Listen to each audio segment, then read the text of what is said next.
The I-70 series. It is a beautiful night for baseball here in Kansas City. Last night the Cardinals took game one 11-3. There is a lot of red here at the ballpark for the St. Louis Cardinals as they take on the Kansas City Royals. This series will move to Busch Stadium for two more starting tomorrow night. A look at the standings in the NL Central, and the Cardinals are just 3.5 games back of the Cubs. Milwaukee's in second, a game and a half back. On the other side, in the American League Central, people thought the Royals were done. Guess what? They're not. They're 3 games back of Cleveland, and oh, by the way, they're in a tie for the second wild card with Tampa Bay. And hello there, everybody. Justin Kutcher alongside Tom Verducci. So, Tom, these two teams right now have surprised a lot of people where they are. Guess what? They also have some players who have surprised a lot of people. How about the shortstop for St. Louis, Paul DeJong, who is the July National League Rookie of the Month? Well, listen, it's the year of the home run, right? So let's talk about the home run leaders for each team. And back in spring training, if you had Paul DeJong as the leading home run hitter for the Cardinals, go buy your lottery ticket right now, please, because nobody saw this coming. 16 home runs in 59 games ties a franchise record of Albert Pujols. Speaking of records, how about Mike Moustakas? Career high 32 homers. That's third in the major leagues. And by the way, that's just 4 short of the franchise record held by Steve Balboni that's held up for 32 years. Maybe we shouldn't call these guys surprises anymore. It's pretty remarkable what has happened with these teams, how they have fought their way back in it. A look at the lineup for Mike Matheny. Matt Carpenter will lead things off, followed by Tommy Pham. DeJong will bat third. Jose Martinez will DH and bat cleanup. Yadier Molina will catch and bat fifth. Dexter Fowler made his return from the DL last night. He'll play center. Jed Jerko at third base, bat seventh. Colton Wong, who homered last night, will bat eighth and play second. And Randal Grichuk will bat ninth and play right field, and they'll face the all-star left-hander Jason Vargas. On the season, 13-5, a 3.1 ERA, and he's not a hard-throwing lefty, but this guy is a pitcher. Yeah, put the radar gun away, because with Jason Vargas, it's not about velocity, it's about the lack of velocity. Elite changeup, one of the best in all of baseball. In fact, only Alex Wood's changeup at the Dodgers is harder to hit, and you will see plenty of those changeups tonight. And the defense behind Vargas in the outfield from left to right. Melky Cabrera will start in left field. Alex Gordon is getting a couple days off. Lorenzo Cain in center. Jorge Bonifacio in right. Around the horn in the infield, Cheslor Cuthbert just recalled from AAA today. Alcides Escobar at short. Whit Merrifield at second. Eric Hosmer at first. And behind the plate is Drew Butera, as Salvador Perez was placed on the DL yesterday. We are all set, and the first pitch is in there at 84 from Vargas.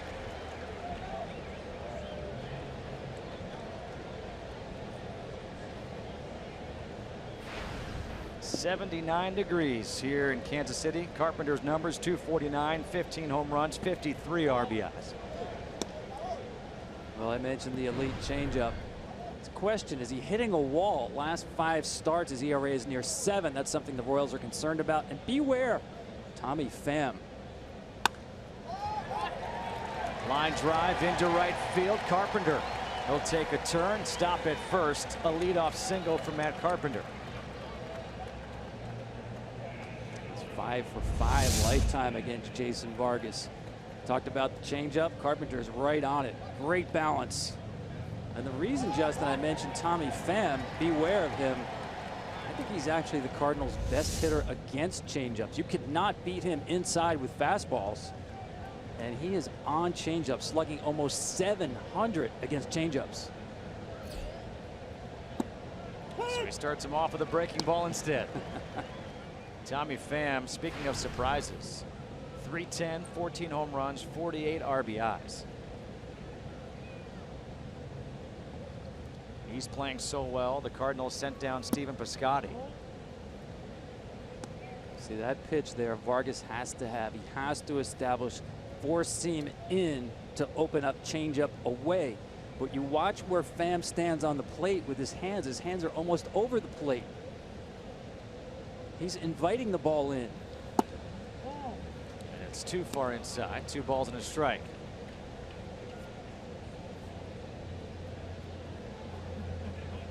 Watch as Pham takes his stance here.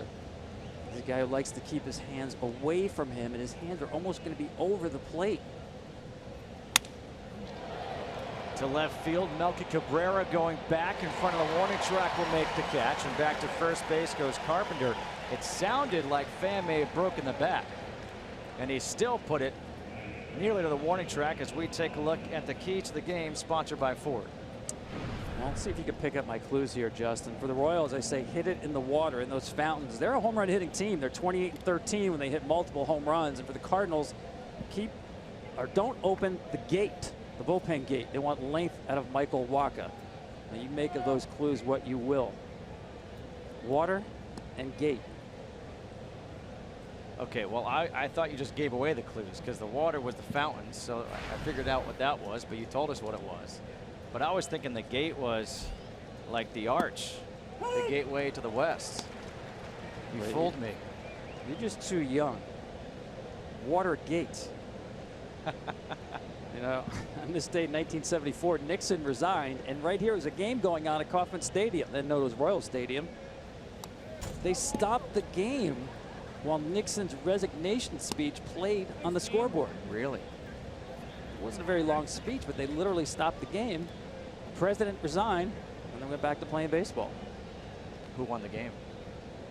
He was won by the Twins in 14 innings, 3-2. No balls, 2 strikes to Paul DeJong. And he waves at that breaking ball, so he goes down swinging, out number 2 here in the first. Establishing curveball early. He's primarily fastball changeup pitcher. Perfectly located. You get two strikes, that curveball has to bounce. And a great job by BUTERA getting down early. You call 2-strike changeup, you anticipate ball and dirt. 2 away now for Jose Martinez, the DH.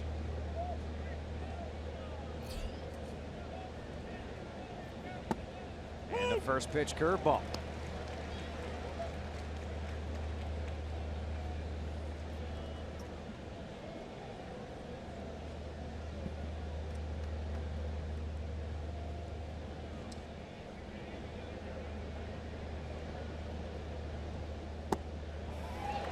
There's the changeup, so he starts him off with a curveball, then goes to a changeup, and he's ahead in the count 0-2. And Martinez, 289, 8 home runs, and 25 RBIs on the season. But you just saw that last pitch. That's bread and butter right there. And remember, he can double up and triple up on that changeup.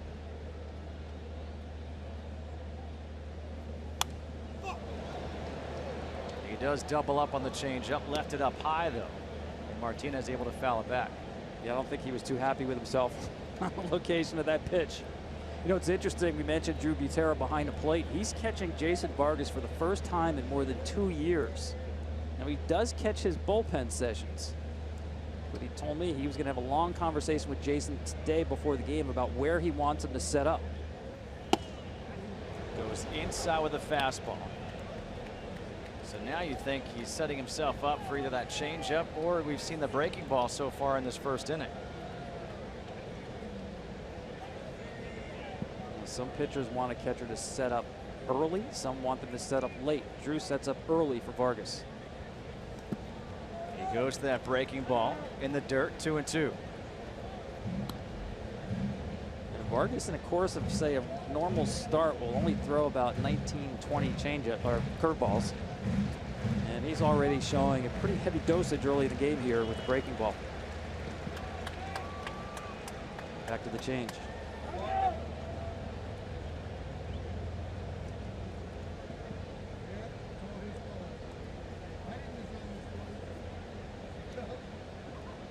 Vargas trying to work around that leadoff single by Carpenter. And he does with that changeup. Back-to-back strikeouts to end the inning. Vargas goes to that changeup and he gets it. No score. The Royals coming up.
Milwaukee as they'll face the lineup.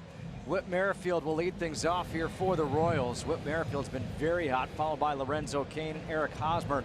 Melky Cabrera will back cleanup. Mike Moustakas will DH. Jorge Bonifacio, Cheslor Cuthbert, ALCIDES Escobar, and Drew Butera against Michael Wacha. And Wacha on the season, 8-4, a 3.66 ERA, but he has been on fire as of late.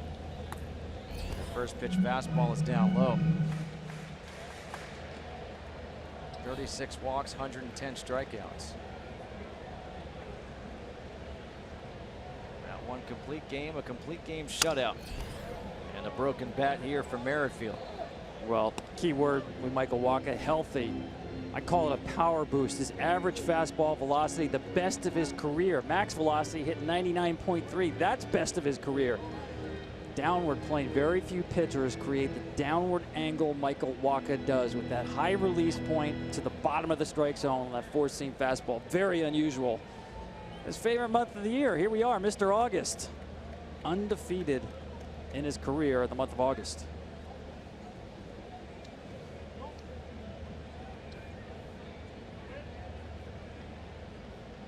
The 1-1 to Merrifield. Breaking ball. Popped up. Shallow left.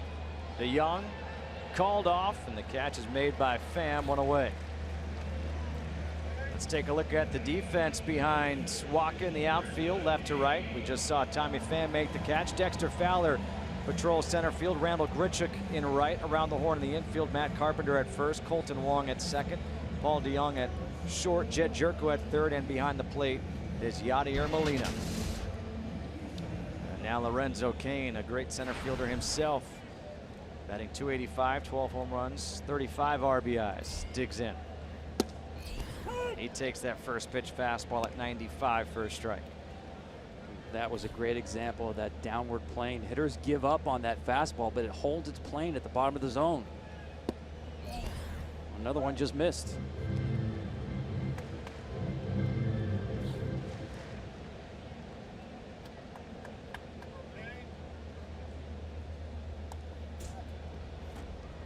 Check swing, 1-2.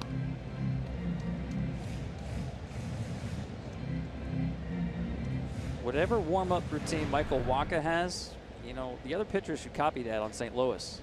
Check that out. First inning, he owns it. And why is that really impressive? Guess what the most explosive inning is, the highest scoring inning in baseball? Inning number 1.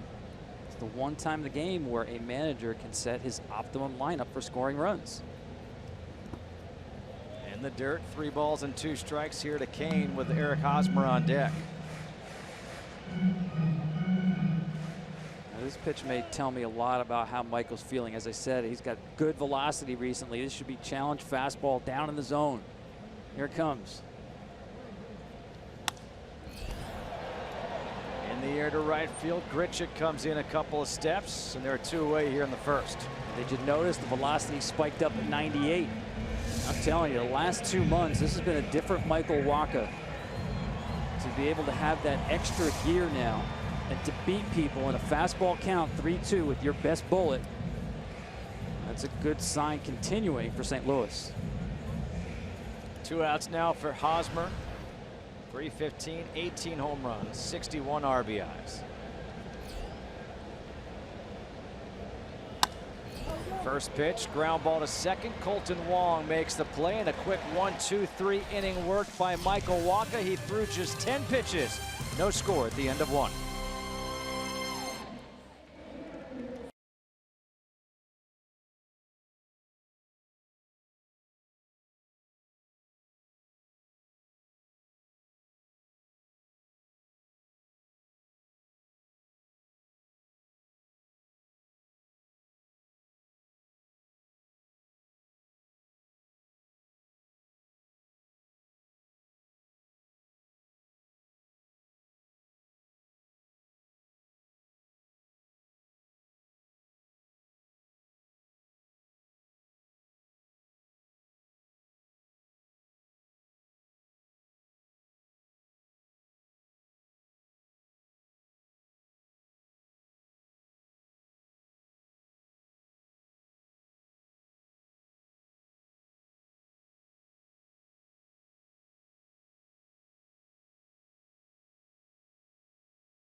Jason Vargas, the 34-year-old first-time All-Star this year, faces Yadier Molina, the 8-time All-Star, and Molina taps one just foul as BUTERA tried to pick it up in fair territory to get an easy one-pitch out. And the catchers share some pleasantries.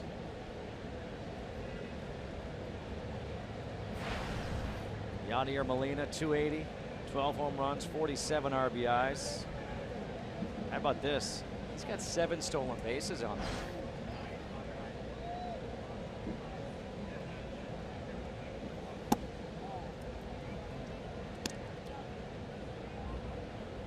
Salvador Perez, the great catcher for the Royals, placed on the DL. How about that glove? That's a Gold Glove.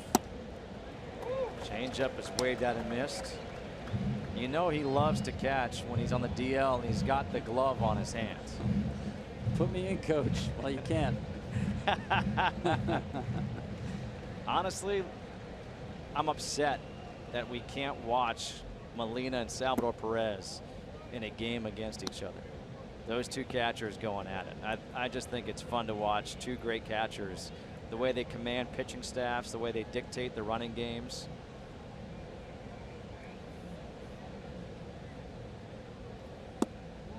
Two just misses. 3 balls and 2 strikes. And Sal usually always has that smile on his face when he's behind the plate. Doesn't matter how many times he gets by foul balls, and he gets hit more than anybody because he's so big.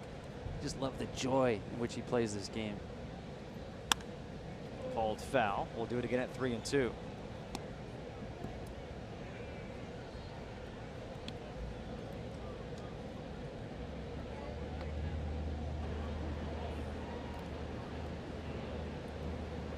Remember, you have to cover both sides of the plate. Fastballs in, changeups away. He's already saw the changeup away. Gets a changeup, diving stop by Escobar from his knee. Throws out Molina. Beautiful play by Alcides Escobar for the first out here in the second. Well, first of all, a great stop. Almost like playing third base, a couple of steps in a dive. And that clock in the infielder's head, knowing Molina is running, watch him set himself up from his knees, gets the shoulders turned, and bouncing it worked just as well. Get it there to Eric Hosmer. Nice play. A Gold Glover back in 2015. Flash of leather right there. Dexter Fowler takes the first pitch, breaking ball for a strike. Fowler, the switch hitter, 242, 14 home runs, 37 RBIs. 1-1.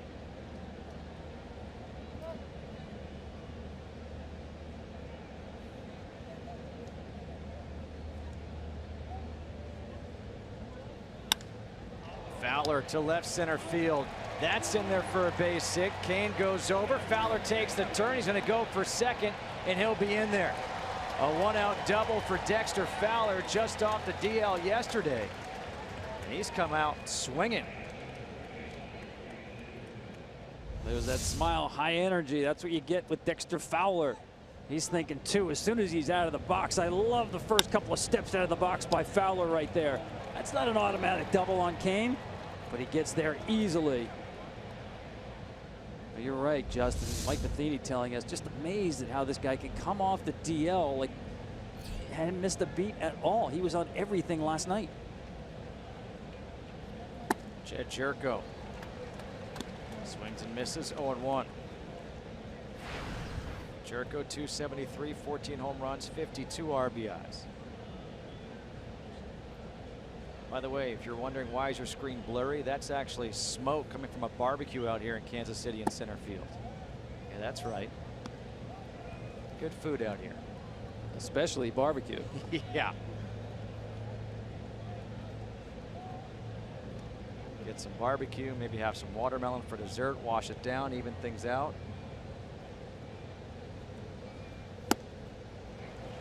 1-2 the count. That's what happens when you have such a good changeup. You can throw 85 miles an hour past a very good fastball hitter. Jerko's power is on fastballs up, but sitting on changeup was late on 85.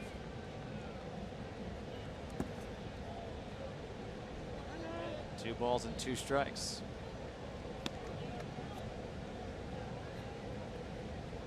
It's a nice block by BUTERA right there, keeping the runner off third with one out. Doesn't show up in the box score, but that's a big 90 feet saved.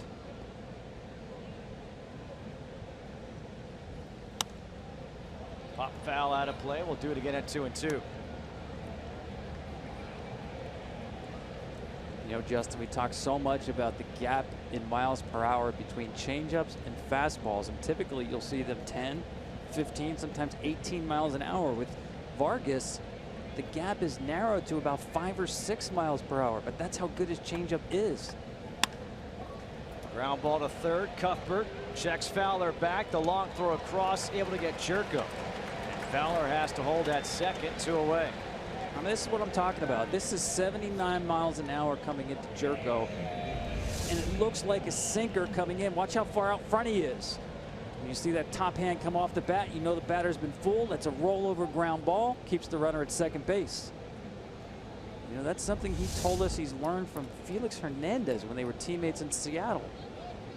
King Felix, another guy, not a big gap between changeup and fastball. Zach Greinke, another one. It's more the similarity in the pitches than the difference in velocity. Colton Wong, a big swing and miss at that first pitch changeup. And that's one thing that maybe is different about Vargas than other lefties. He'll throw that changeup to a lefty. Absolutely. Now he'll prefer it down and away, but as you saw there, it's so good he can aim over the middle of the plate and have it drop below the hitter's bat. Pop up left field. Cabrera is there, and the 1-out double by Dexter Fowler goes for naught. He's stranded. We go to the bottom half of the second, no score.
MLB on FS1 is sponsored by Budweiser, proudly brewed across America.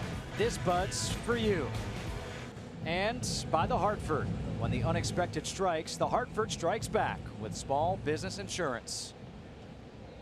Bottom half of the second, no score. 4, 5, 6 in the order for the Royals. Melky Cabrera against Michael Wacha. And he takes the first pitch breaking ball in there for a strike. Melky Cabrera, acquired in a trade from the White Sox. Switch hitter, gives this team some versatility, can play left or right. A switch hitter.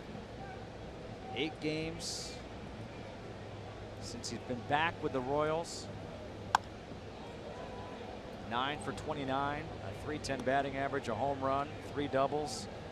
And Ned Yost told us the guys love having him back here in the clubhouse. It's kind of a little bit of their Dexter Fowler, high energy guy.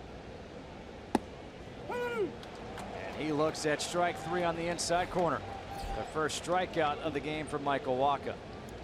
1 away as we see Ned Yost in his 8th season as the Royals manager, just above 500 overall. But Mike Moustakas, the DH tonight, this is a guy who, Tom, this year he has been much more aggressive early in the count, especially first pitches.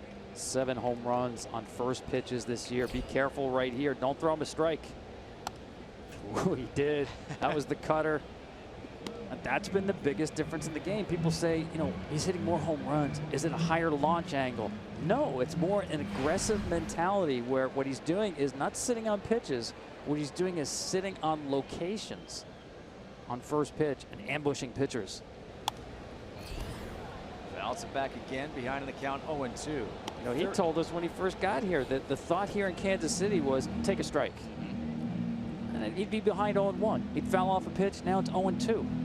And he learned, you know what, maybe that first pitch is the best pitch I'm going to see. And he really turned it around this year.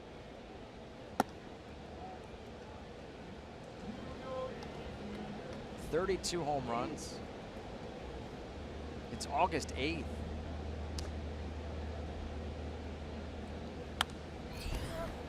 Now, when I talk about not sitting on a particular pitch, I want you to look at some of the home runs he's hit this year on first pitches. Changeup, yeah, that's because that's left up in the zone. Curveball, same thing. Again, he's not just sitting fastball. There's fastball away that he hooks out of the park. And watch, all these home runs are to the pull field. Changeup, curveball, fastball, slider. And now he gets one, he pulls it foul. So if you narrow to an area rather than a pitch, it makes hitting early in the count that much easier. Look at these numbers. The hits, at bats, home runs, RBIs, all career highs for Mike Moustakas on first pitches. So whatever the scouting reports were on Moustakas until this year, throw him away. Rolls one over to second. Long from the outfield grass. 2 outs.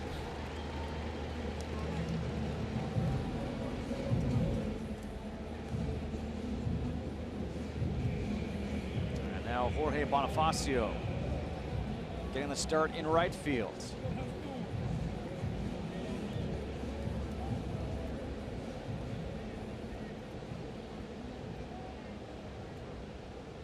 Bonifacio.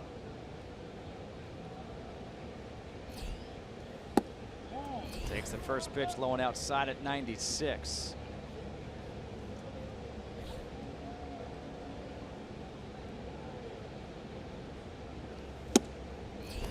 That was just blown right by him. 1 ball and 1 strike to Bonifacio. You hear that phrase, carry through the zone. This is what it means. The ball is holding its plane, so the hitter's going to swing under it. Like that as well. And if you remember Michael Wacha when he busted onto the scene in 2013, had that great run and incredible postseason, more of a fastball changeup pitcher. Now curveball, cutter, higher velocity, more weapons like that. Like that. 2 strikeouts in the inning. He's retired all 6 that he has faced. No score through 2.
Top of the third, no score here in Kansas City. Royals and Cardinals. Randal Grichuk to face Jason Vargas. Vargas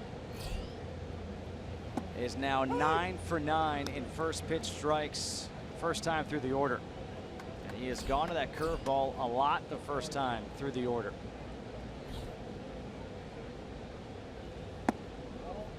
And by the way, I don't know if you realized the hesitation there. I did not want to do the announcer jinx. I hesitated just a bit to make sure. Didn't want to say he was 8 for 8 and then all of a sudden 8 for 9. You believe in such things? I do.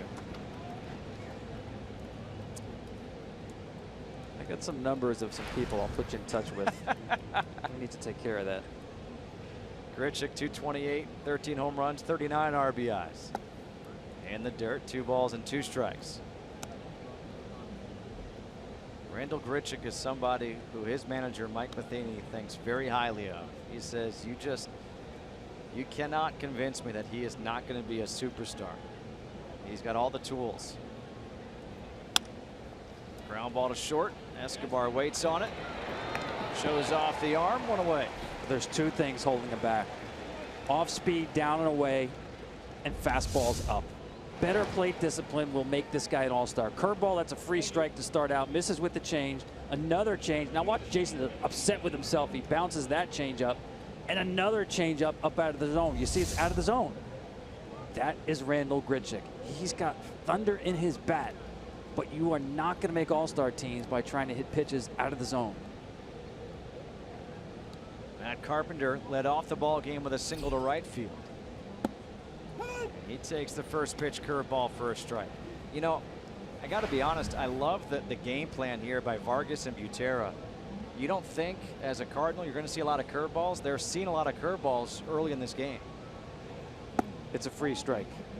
And give credit to Vargas because he's executing it. It's a free strike if you execute that in the zone. Very few hitters will go up there looking first pitch curveball off Vargas. And we'll see now second time around the Cardinals adjust. He's angry at himself with that fastball. 2 balls and a strike. Well, he's trying to figure out a way. How do I get this guy out? Hasn't succeeded yet. Carpenter's swinging a really good bat lately. Change up. Excellent pitch right there. You saw BUTERA. He can pretty much sit middle of the plate on changeup rather than move his whole body out there. I wouldn't be surprised if he doubles up on that changeup again. Ball. Did he go? The appeal to third. He did not, says Mike Molinsky. So 3 balls and 2 strikes. Now the count here to Carpenter. I thought he held. He did. Umpires will look down the foul line. If that barrel crosses the foul line, then they'll ring up the hitter on a swing. He went to the changeup, and guess what? He still has not retired Carpenter. He was 5 for 5 and now a walk, and that's the first walk of the game issued by Vargas.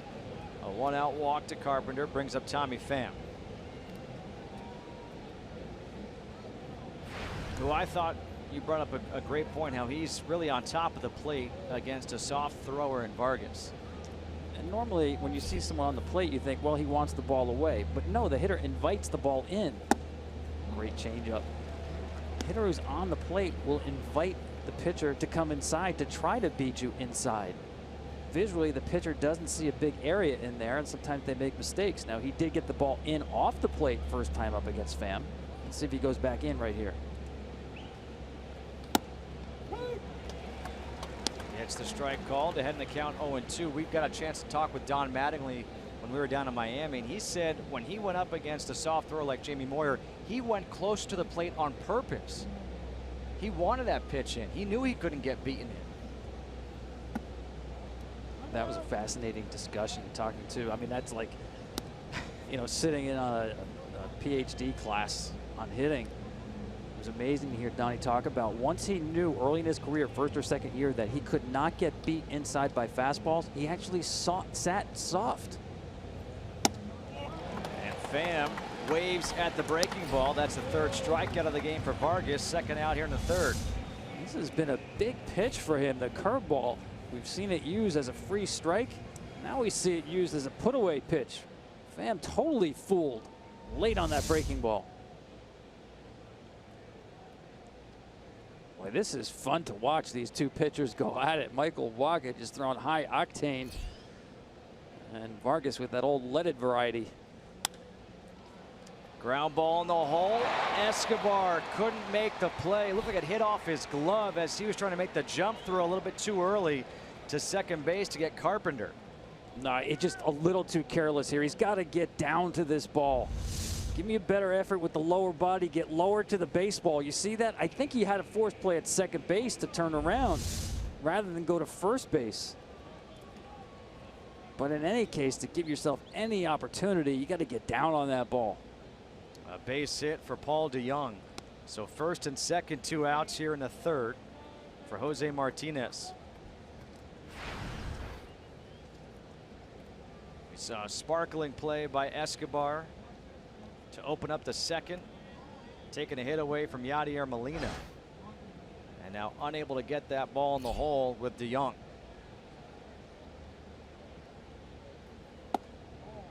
First pitch breaking ball misses for a ball. That's the first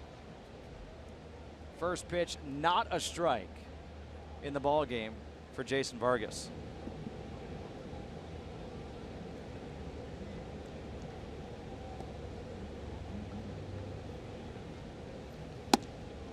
And he's behind in the count, 2-0.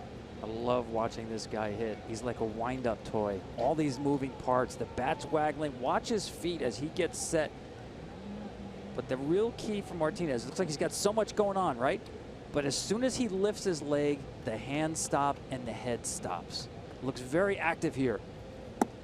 But as soon as that leg comes up, he's in great hitting position. By the way, how about that pitch right there? 2-0, changeup. It's like a fastball to Jason Vargas. He can throw it anytime. His nickname here is the Doctor because he's so clinical with his pitches. Breaking ball lined to Escobar, who's able to make the catch and get out of the way at the same time. And yeah, everybody should smile.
Chesler, Cuthbert, Alcides, Escobar, Drew Butera, to face Michael Wacha here in the third, scoreless game. And the first pitch fastball just poured in there at 95. Cuthbert in 33 games this year, 196, a home run, 10 RBIs. It's an inside, 1-1. Cuthbert did a really nice job last year filling in for the injured Mike Moustakas at third base. And off the end of the bat to left field, the first base hit of the game for the Royals. The first base runner of the game for the Royals, and just up from AAA, and Cheslor Cuthbert gets a hit. That's a cutter left up. Really didn't have a lot of bite on it. Designed to get weak contact. It's off the end of the bat, but nice job by Cuthbert.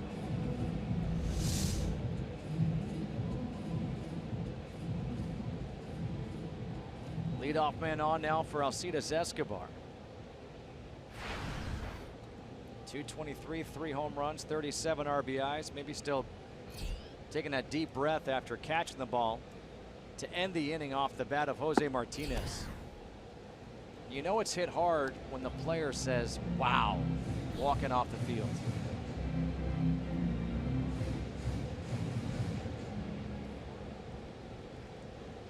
Taking a long look at the third base coach to see if they want some action on this pitch.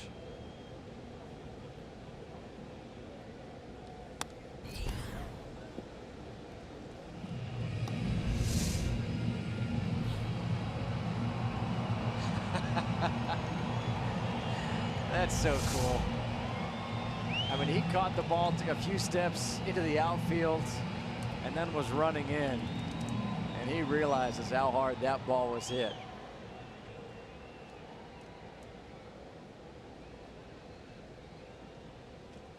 That's also one where you're hoping you catch it in the web and not in the palm.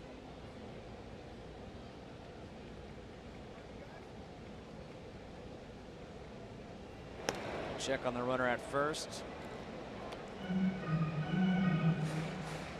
Royals are one of the few teams that still believe in the hit and run play. Wacha is checking the runner at first. There's so much swing and miss in the game that it's kind of gone out of favor, but Kansas City plays a contact game.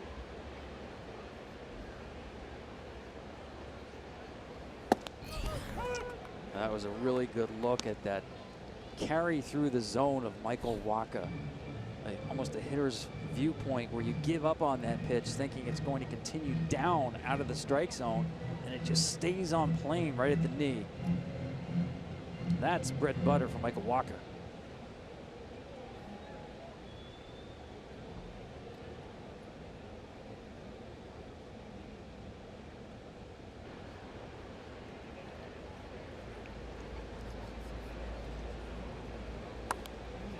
Good job by Escobar just to spoil that pitch. Stays alive at 1-2. Well, chances are he's not going to take it. Michael Wacha knows that. He can throw just about any pitch, but just make sure it's out of the strike zone to get a chase from Escobar.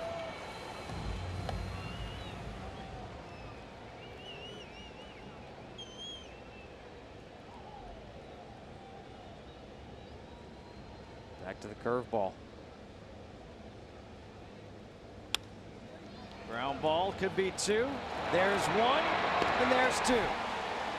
6-4-3 double play turned by the Cardinals. It's just classic sequential pitching by Michael Wacha. Established fastball, and then goes soft. You see how far Escobar was out in front, just trying to protect. Hyper aggressive hitter. He's going to chase.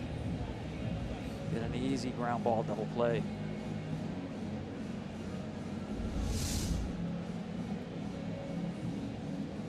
Paul DeYoung and Colton Wong combining for that one as Drew BUTERA steps to the plate.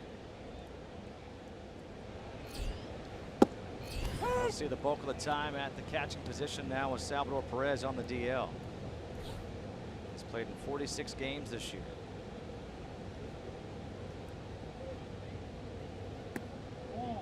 Just missing, 1-1.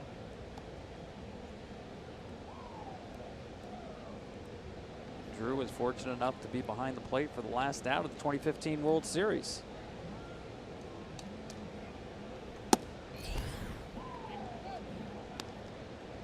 come out of the game, I believe, for a pinch runner. So all those shots that will live in posterity. Drew BUTERA running out there. Wade Davis. Ground ball back up the middle, and Drew BUTERA out of the 9-hole has himself a 2-out single.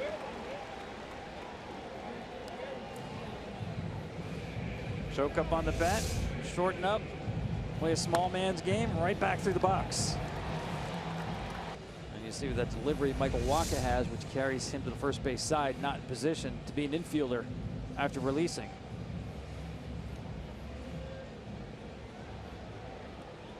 Two outs, back to the top of the order now for Whit Merrifield.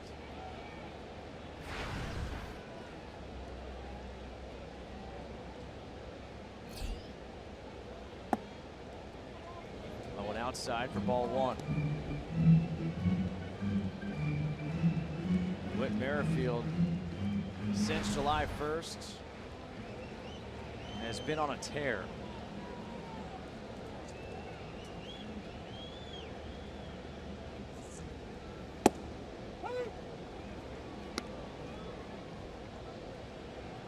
He's one of those guys who historically you thought you'd be able to keep him out of the lineup, but you just can't. He just somehow finds a way to get in the lineup and stays and produces for you. Does a lot of things well, can play multiple positions.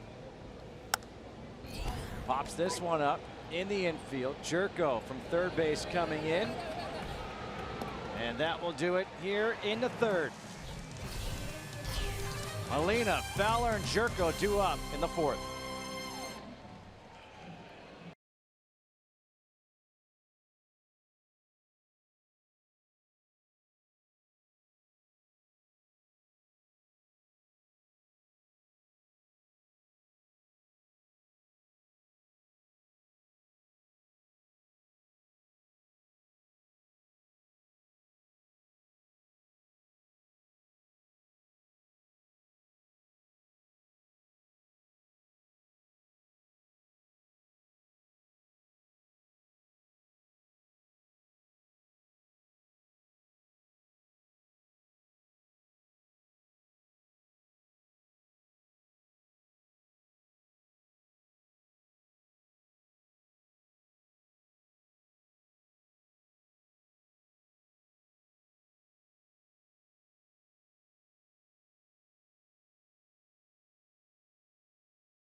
The higher leg kick with a lot more power.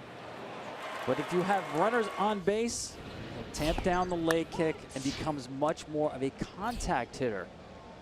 Right now, for the second time, he's leading off nobody on base. This is where he swings for extra bases with a higher leg kick. The batting average goes down here, but the slugging percentage goes up. Like that. On cue, Molina with a home run.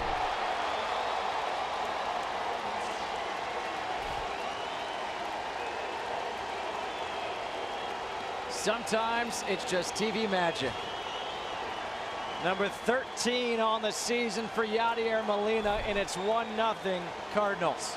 I just love this approach, and I've seen Adrian Gonzalez do the same thing. The theory is with nobody on base, these guys are so slow, a single doesn't help because it'll take 2 more hits, maybe 3, to get home. So your swing for extra bases with the bases empty, it's a much more powerful swing. A bigger leg kick actually goes up to his waist and a lot more power generated. That's why he hits so many solo home runs. People want to knock him for that. It's all about his approach. Very smart hitter. Fowler off the end of the bat. No balls and 2 strikes to him. Fowler doubled his first time up.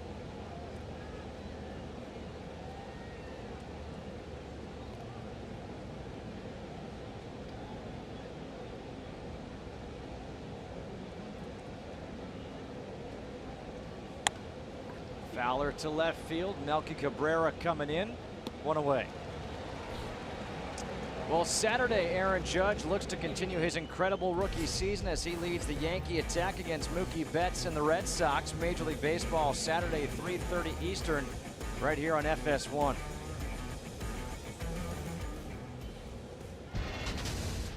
The Yankees entering tonight trail the Red Sox by 3 games in the American League East. Aaron Judge certainly has cooled off since his incredible start. Jed Jerko takes the first pitch for a ball.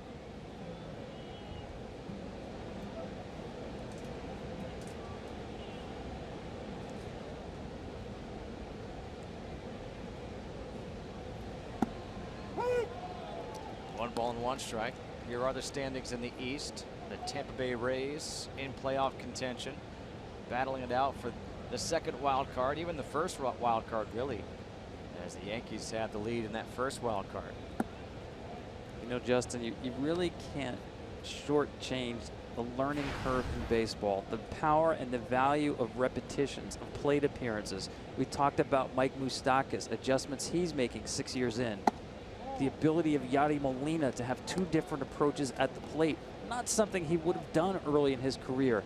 And now we're seeing Aaron Judge going through his first full major league season, getting adjusted to by pitchers who are expanding the zone vertically against him. See Vargas miss up with the changeup again. Aaron Judge has to realize that walks are good results, because right now pitchers are beating him out of the strike zone with velocity up and off-speed pitches down, stretching the strike zone vertically. He's got to make them come back into the zone. It's what you go through as a young player. It's easy to say, get them back in the zone. But again, the power of experience, of repetition. Just ask Dr. Yadier Molina, doctor of hitting. And now they've got Jerko in a rundown. Hosmer to Merrifield, and Merrifield will race down Jerko. The advantage of having a lefty on the mound. Yeah, this has happened way too many times in St. Louis this season.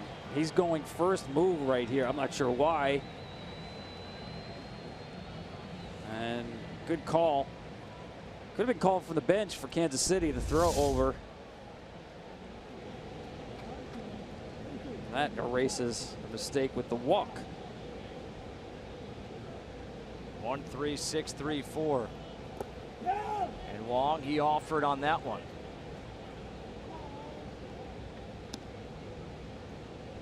So 2 outs now here in the 4th. I'm not a big fan of the two out bunt right there by Wong. A guy who does have extra base power, went deep last night.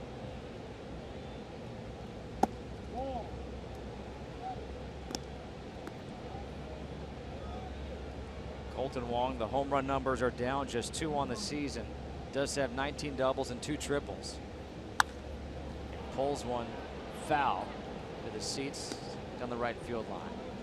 But his batting average, .296 entering tonight.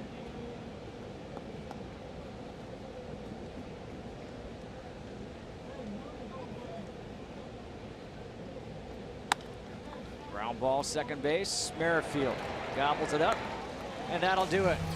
But Yadier Molina leading off with a leg kick and the solo shot. 1-0 Cardinals.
Home run, and the Big Three continues as basketball's greatest legends take it to the court in LA. Steven Jackson, Mike Bibby, Al Harrington, and Rashard Lewis keep the action going in a 3-on-3 battle for the championship. The Big Three is changing the game Monday night at 8 Eastern on FS1. 2-3-4 in the order for the Royals. Lorenzo Cain against Michael Wacha. And the first pitch fastball is down low for ball one. Cain flew out to right his first time up. Justin Kutcher alongside Tom Verducci here from Kauffman Stadium in Kansas City. Beautiful night for baseball. 79 degrees at game time. A great crowd on hand for this I-70 series. The Cardinals won last night 11-3. They've won 3 straight ball games. And they're at 500 for the first time since June 2nd. 2-1 to Lorenzo Cain.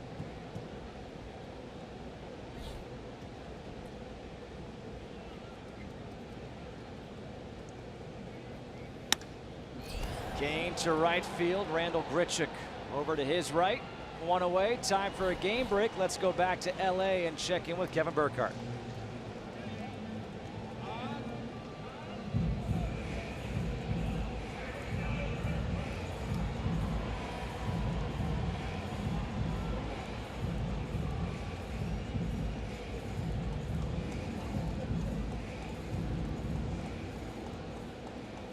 All right, KB, obviously that's of great importance, especially for this Royals team, as they trail the Indians by 3 games entering tonight in the American League Central. And Michael Brantley, his return after missing virtually all of last year, it seems like he returned without missing a beat. One of the best pure swings in baseball. Really important part of that team.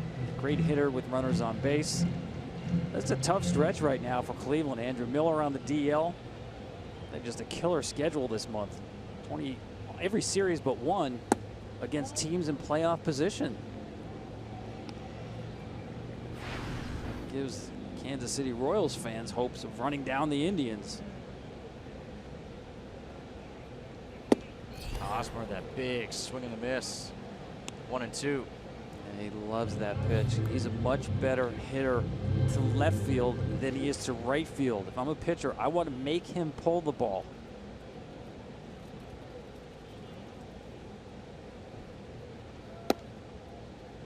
Walker misses outside.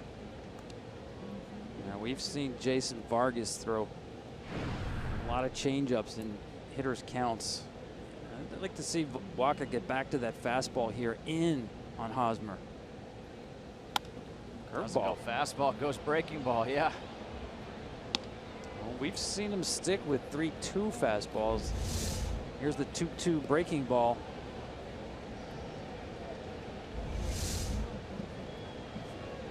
I'll say this, Hosmer didn't cut down on his swing with 2 strikes.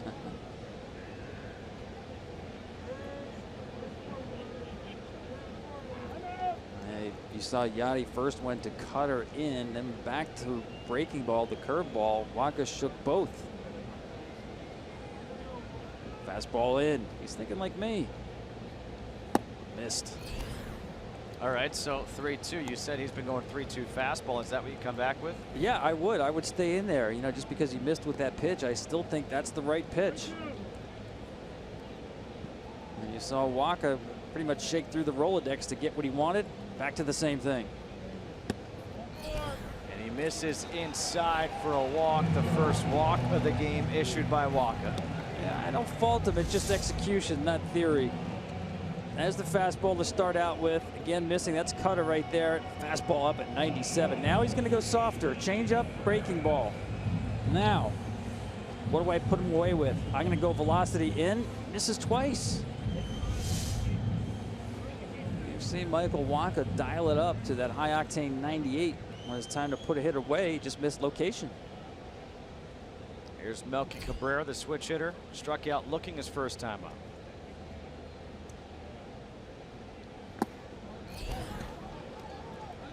Yeah, this is a good timeout here. I'm not a big fan of timeouts. But right now, Michael Wacha has lost that release point on his fastball. It's a very unusual release point. You know, you say you're not a fan of timeouts, and we've talked off the air. You'd love to see a limit to number of timeouts. Yeah. How do you limit the number of times the catcher goes out. You get 1 per inning. It's the only sport where there's no limit on timeouts. You can call timeout whenever you want, as many times as you want, for whatever reason that you want. It's crazy. It's gotten out of hand with the visits to the mound. So it's 1 per inning by the catcher. How about the first baseman, second baseman? Nope. 1 per inning. It's not a committee, it's a baseball team. Melky off the end of the bat into center field. Coming in is Fowler. That'll drop. Hosmer's going to go for third, and he's going to get in there. What a read on that ball by Eric Hosmer.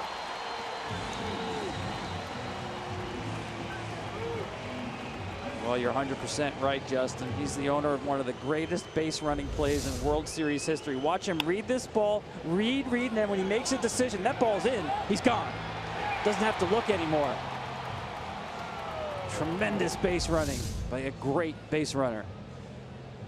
Eric Hosmer, Paul Goldschmidt, probably the 2 best base running first basemen in all of baseball. Don't normally talk about first basemen being great base runners. He's one of them. And now runners on the corners from Moustakas. We talked about his first pitch swinging this year. Does he come up looking for a first pitch right now?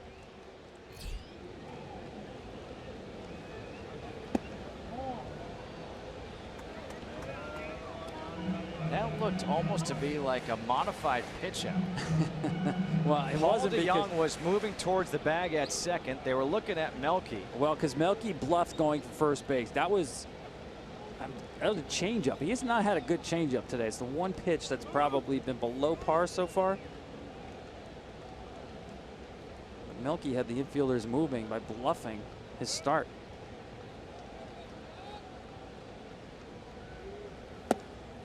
There's a good one. Chases the changeup, 1-1. Yeah, when he gets on the side of the baseball, pronates, there you see the pronation of the hand, which means the ball is now tailing away from Moustakas, almost like throwing a football spiral.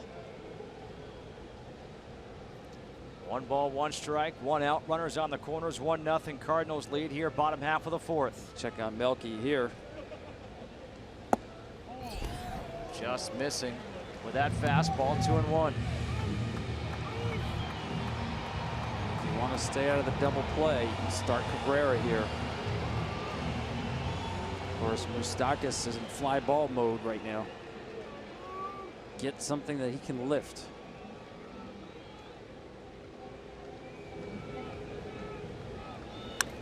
Two balls and 2 strikes. And thus the pretty heavy diet of changeups here, trying to get the rollover ground ball to second base. The other option now is to elevate fastball out of the zone. The guy who's looking for a ball up, go higher than high and get the swing and miss or the strikeout. Exactly. Fastball up. Check swing, back to the screen, stays 2-2. Boy, wouldn't it be great to be a pitcher with Yadier Molina behind the plate?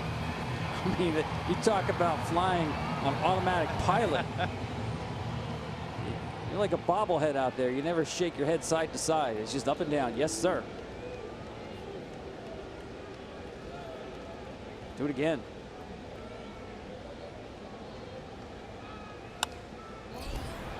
Pop up. DeYoung out there on the outfield grass, makes the catch. And the runners have to retreat. That tells you how good that downward plane four-seamer is, because that was not where Yadier wanted it, but he still beats Mike Moustakas. Huge out right there.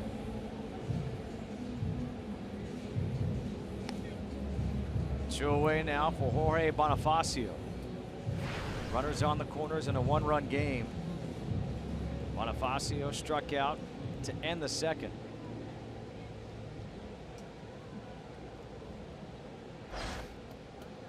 Michael Wacha, his last 7 starts, 5-1, a 1.9 ERA entering tonight. And he's ahead in the count, 0-1. You You mentioned it's nice to have YADIER Molina behind the plate. It's also nice to be able to dial it up to 98 with a ball that just bores in on a hitter. I'm telling you, this is the best velo we've seen out of Michael Wacha in his career.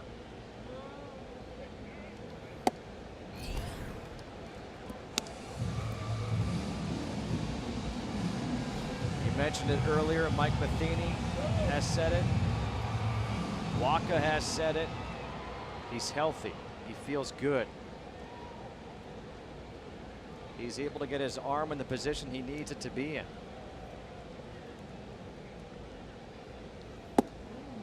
Just handcuffs Bonifacio right there, 1-2.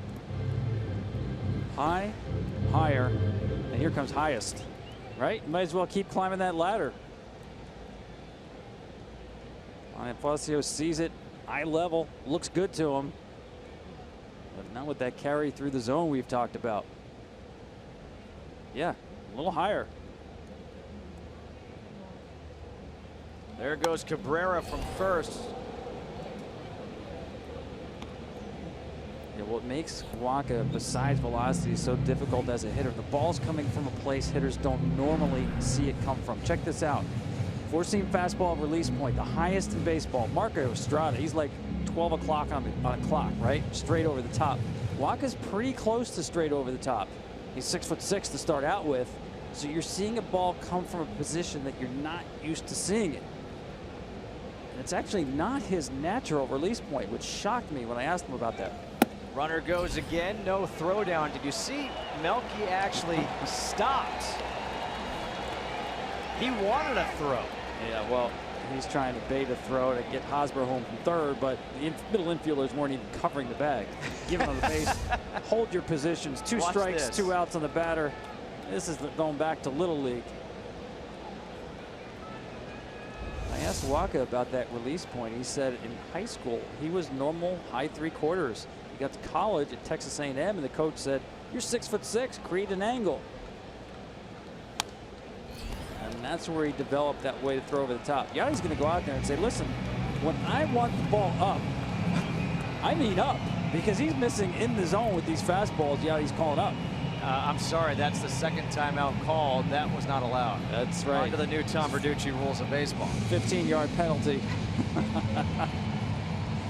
25 You'd have to come up, by the way, with a penalty, right? If there is a rule, you break the rule. I guess. Make it a ball, right? 25 pitches this inning here for Wacha. Second and third, 2 outs.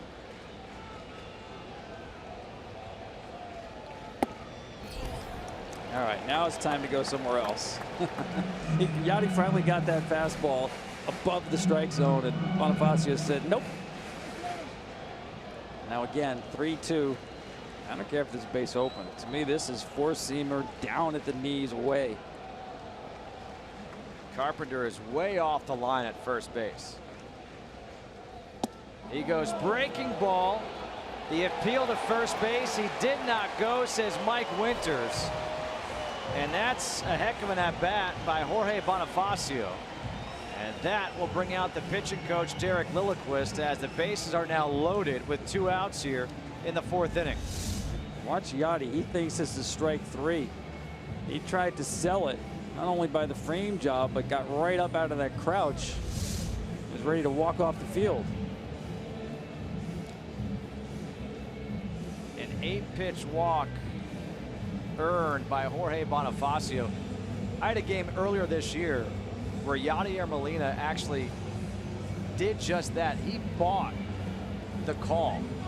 It was 3-2, bases loaded against the Nationals. And when the pitch was thrown, it was borderline, and he pumped his fist. And next thing you know, strike 3 was called. He carries a lot of influence behind that plate, not only with pitchers, but with umpires. You saw the graphic there on Wacha. This has been his kryptonite. Getting that 3rd out in an inning. Chesler Cuthbert to left field. That's trouble down the line, off the wall. They're going to wave around Bonifacio. Here comes the throw, not in time. 3-run double.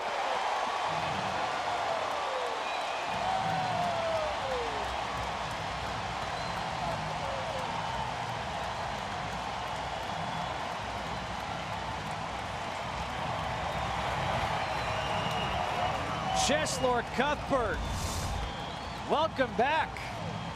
This is Royals baseball. There's no team in the major leagues that swings at more fastballs and strikes in the zone than the Royals. They do not concede strikes. What they also do is run the bases so well. Great job by Bonifacio on the trail end of this bases clearing double. Go ahead, smile.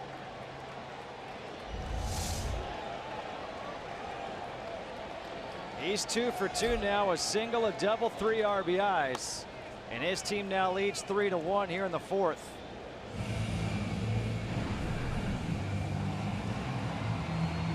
He likes hitting with the bases loaded. 4 for 6 this year. And that was the first pitch he saw after that long at bat by Jorge Bonifacio.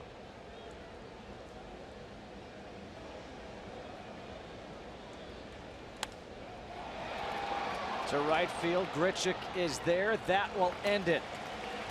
But Cheslor Cuthbert comes through in the clutch for the Royals. The base is clearing, 3-run double. 3-1 KC.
Ford, we're going further so you can.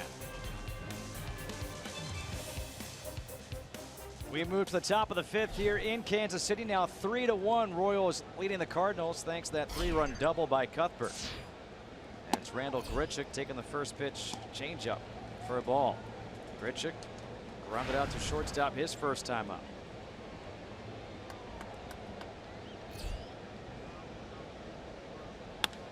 Grichuk to left field. Cabrera turns, looks, gone. 3-2 ball game.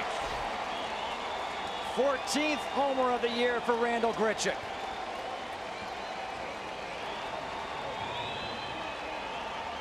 Doubled up on the changeup. That one stayed in the zone. You know, I've been watching BUTERA setting up on Vargas. First time catching him in more than 2 years. Vargas's changeup is so good, BUTERA can set up middle of the plate, which you don't see a lot with changeups. The problem is this one does not sink below the zone. Now his changeup is good enough that he can aim middle and have it dive below the zone. That's the downside, Justin, when you aim middle and you don't get it below the zone. There's that power we were talking about for Randal Grichuk. As Carpenter is ahead in the count, 1-0, and now he takes one on the back. So a couple of walks, now a hit batter here for Vargas. And we've seen him a few times lose that changeup up to arm side. I was talking to Dave Island, the pitching coach. Remember, we began the night by talking about is Vargas possibly hitting a wall here? And the key for Dave Island is when he does lose that ball to arm side up.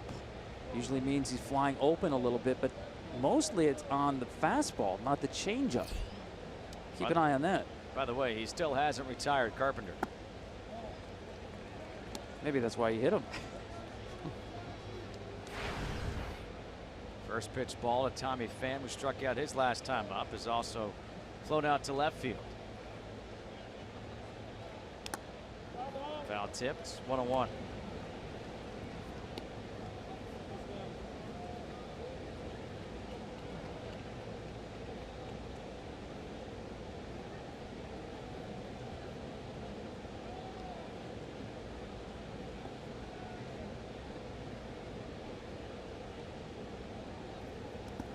And the dirt gets away from BUTERA. Down to second base goes Carpenter. Wild pitch, charge to Vargas. That's a tough pitch to block. The curveball in the dirt, it's going to bounce opposite the direction of the spin. BUTERA's in position to block, very good position, but just the spin of the bounce opposite to the spin of the pitch moves the ball away from him.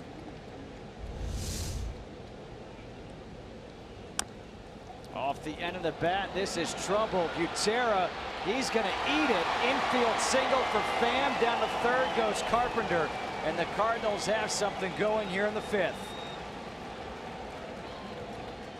The swinging bunt by Tommy Pham. Well, you called it early. This was trouble. Changeup designed to get weak contact. It's actually too weak. No chance to get Pham, who runs extremely well.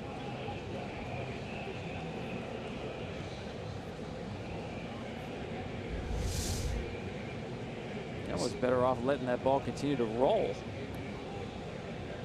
So after a leadoff home run by the 9-hole hitter in Randal GRICHUK, a hit batter to Carpenter, a wild pitch, now an infield single by Pham.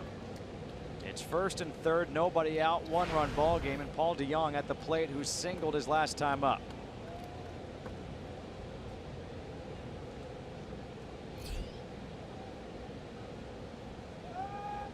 Throw over to first base.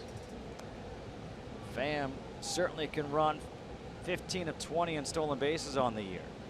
It's also designed to get the bullpen a little time to get loose. Pitch coach Dave Island also had gone out to the mound. Yep, kill a little bit of time. Gotta be very careful with DeJong. Boy, does he have pop in his bat, especially on balls middle in.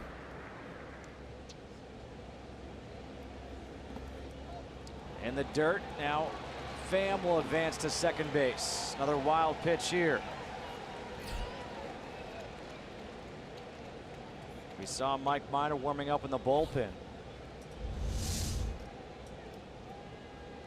Well, don't forget, when we bring up Vargas possibly hitting a wall this time of year, this is a guy who's coming off Tommy John surgery last year. He made it back in just 13 months. Made 3 starts at the end of last season, now faced with the length of this season.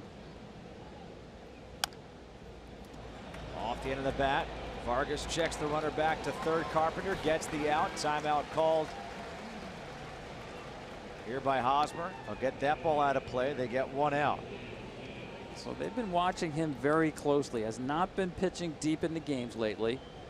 They've cut back on his bullpen sessions. They're essentially glorified games of catch rather than full-scale sessions at this time of year, which a lot of veteran pitchers will do. But I think especially at this point in the game, as the lineup turns around the third time, you watch Vargas a little more carefully than you would have in the first half of the season. Martinez lined out to short his last time up. Takes the first pitch changeup for a ball. Struck out his first time up. That line out last time was that play by ESCOBAR at short when he ran in saying, wow, it was hit so hard to him.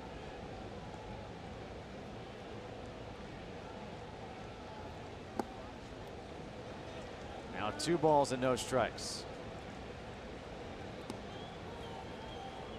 Remember, Vargas opened this ball game with 12 consecutive first pitch strikes.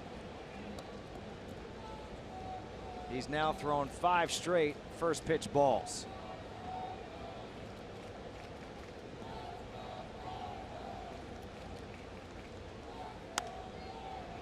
2-1. And Justin, if you ask me, the absolute key for Jason Vargas, it's pitching ahead. Because he doesn't have that premium fastball, he's in trouble pitching from behind. Now, he can still throw his changeup pitching from behind, but he loses his margin of error. It's not big to begin with. It really shrinks when he's behind hitters. Carpenter at third was hit by a pitch.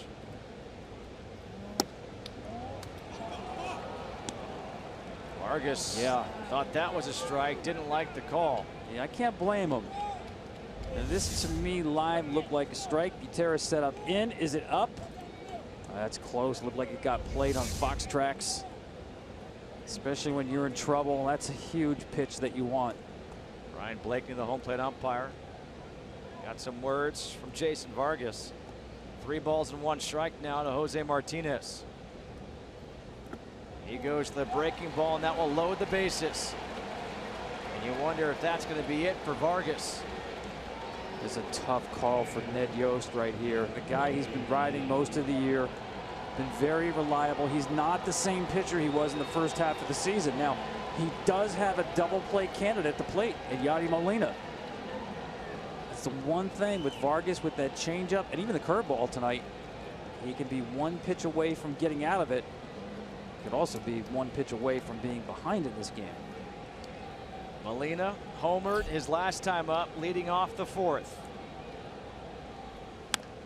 Ground ball off the bag at third, into left field. 2 runs will score. The throw to third, and they've got Martinez out there. It's a 2-run single for Yadier Molina. And Martinez is out at third base for the 2nd out of the inning. But the Cardinals have retaken the lead. Well, he got the ground ball, he got the rollover ground ball, but the third base bag is Yadier Molina's friend.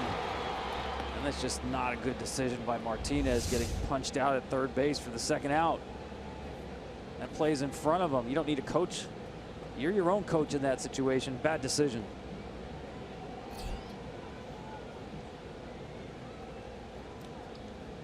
Three RBIs on the night now for Yadier Molina. And Dexter Fowler at the plate.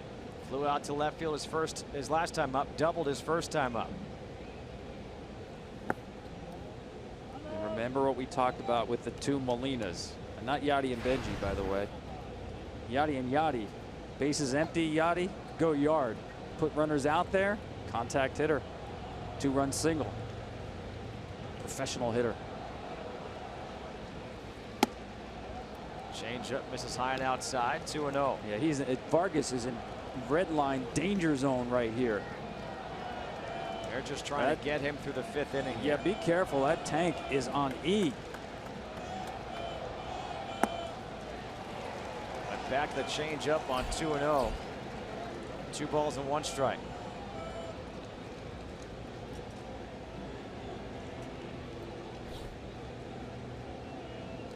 Back to the Royals, got 3 in the bottom half of the 4th. The Cardinals have come back here, and it's misplayed in right field by Bonifacio. Goes over his head. They're going to hold Molina up at third base. An opposite field double for Dexter Fowler. Jorge Bonifacio came in and then went back on the ball. Yeah, he did. Whatever chance he had of catching that, lost on the initial reaction, the step in on the swing, and there it's the oh my goodness moment or something like that. I cleaned it up a little bit. But this is too late for me. This was a guy running on fumes deep in the season. You saw trouble coming, and it arrived on that double by Dexter Fowler. Vargas's night is done. Mike Minor's coming in with runners on 2nd and 3rd.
third. The Cardinals now lead the Royals 4-3. Vargas, his night is done after 4 2/3. He's hoping the damage is done as well, hoping Mike Minor can do the job here, as he'll face Jed Jerko.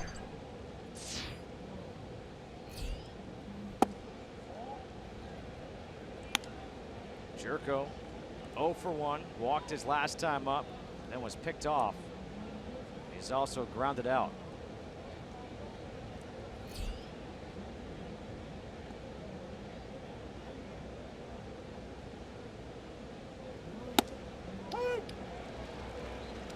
Well, Minor's a guy who can give you some length, repertoire really of a starting pitcher.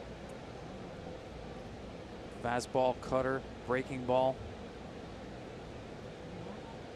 Not overpowering.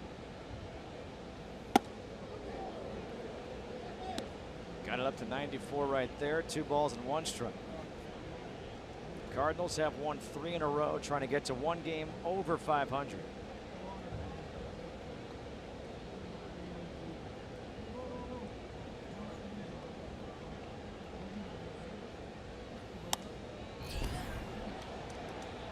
Two and 2. It's a big spot in the ball game right now. Can you limit the damage? Can you keep it a 1-run game? Molina at third, Fowler at second. Good speed as a trail runner. With 2 outs, you got to think a single would get 2 runs in. 2-2 deep to left field. 3-run home run for Jerko.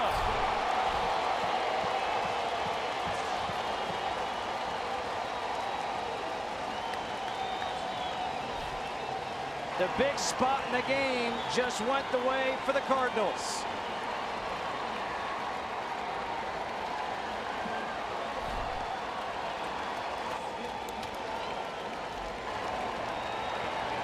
Jed Jerko, one of the best elevated fastball hitters in baseball. Cutter to start, cutter in the strike zone. Shows velocity up. That's just a chase pitch there. He's going to stay with velocity here. All of them up. I don't get it. Most of Jed Jerko's home runs come on pitches just like that, both sides of the plate. But velocity upstairs, he destroys. 15th home run of the year for Jerko. 6 runs in the inning for the Cardinals. And the 9th batter of the inning, and Colton Wong coming to the plate.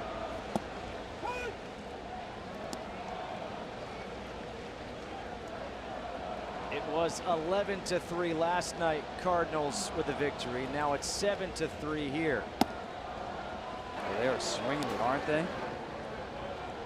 31 runs in the last 3 games. We're still in the 5th inning right here.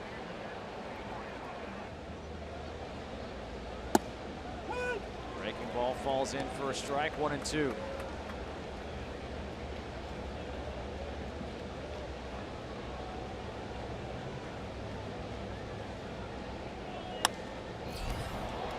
Long to left field. Cabrera looking, and this one is foul.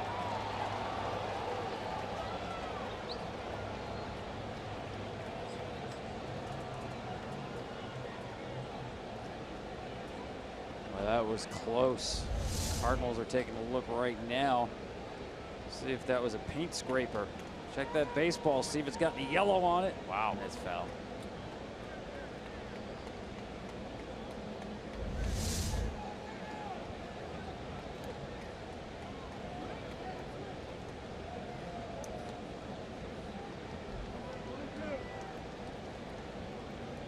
Well, those 2 runs.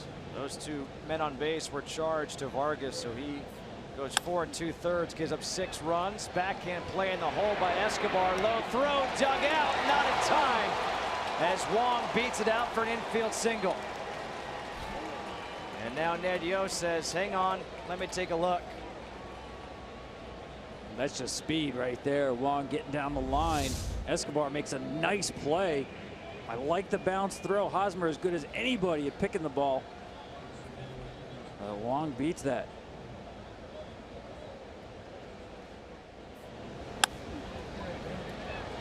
can smell a hit. Nothing will make it a run. And when you smell a hit. Well, they've batted around here in the 5th. Randal Grichuk got it all started with that home run off of Jason Vargas. At that point, it was a 3-2 ball game.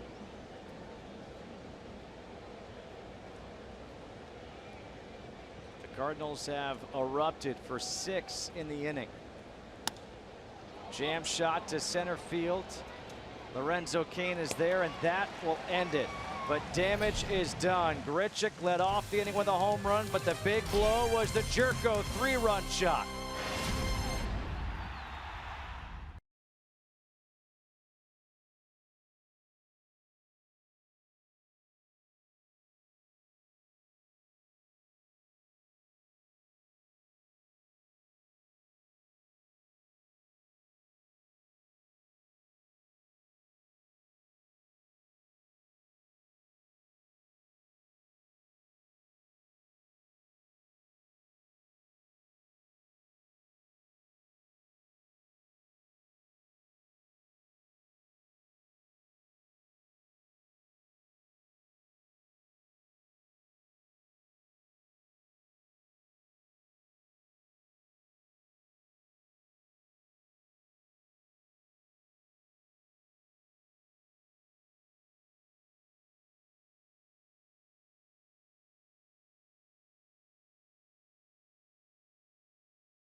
Sits in the 5th inning for the Cardinals after 3 runs in the 4th by the Royals. Randal Grichuk with a solo shot.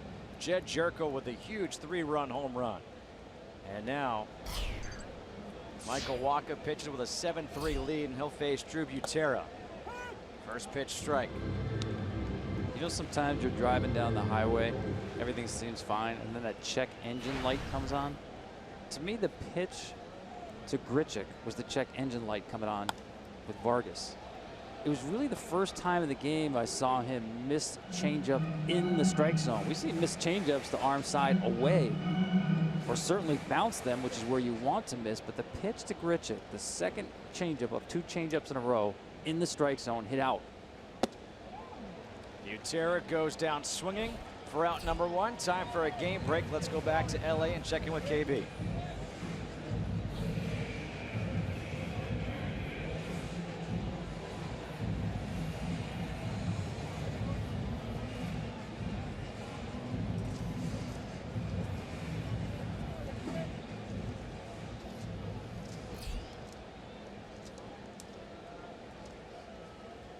That is big news as Whit Merrifield goes the opposite way for a base hit with 1 out here in the 5th.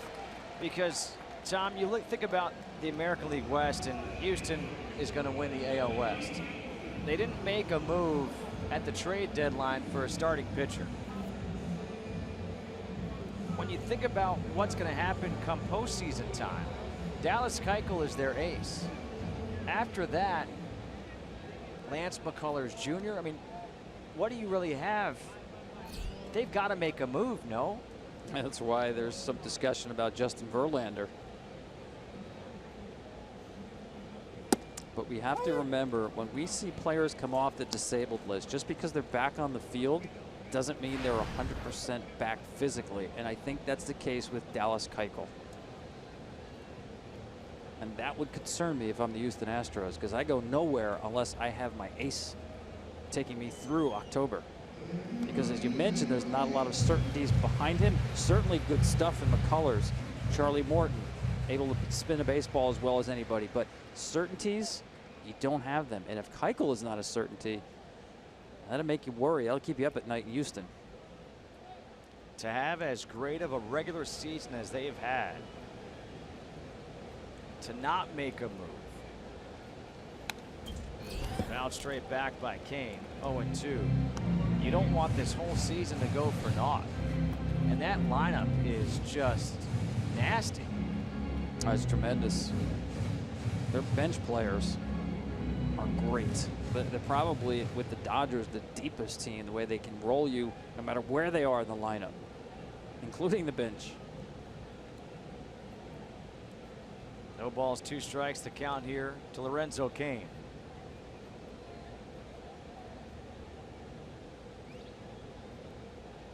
Boy, you might have noticed, Yadi, I just love watching him behind the plate.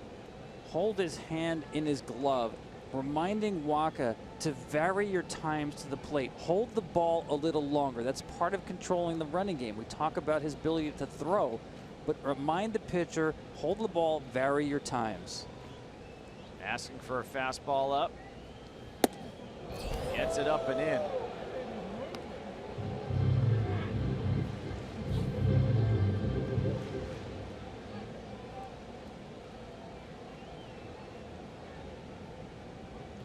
If you're Waka right now, your team just put up a 6 spot for you. You'd like a quick, efficient inning. He threw 30 pitches in the 4th.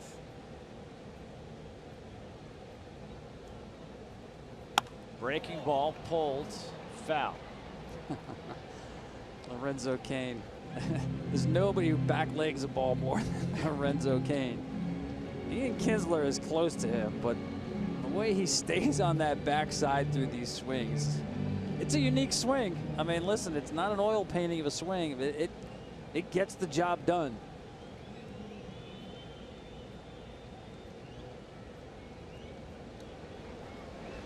I see a lot of Torrey Hunter in the swing.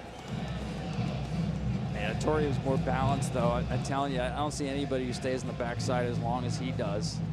It's funny, when he was traded here from Milwaukee, the Royals hitting coaches here used to say he was one of the worst batting practice hitters you'd ever see. Everybody crushes the ball in batting practice, right? Not Lo Cain. Even to this day, he's not such a great BP hitter.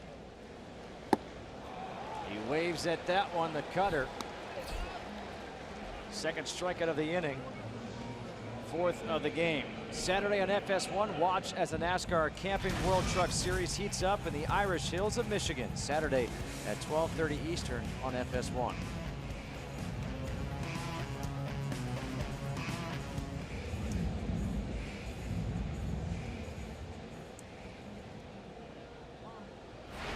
Hosmer walked and scored his last time up. Showed off his great base running instincts on that single to center field by Melky Cabrera.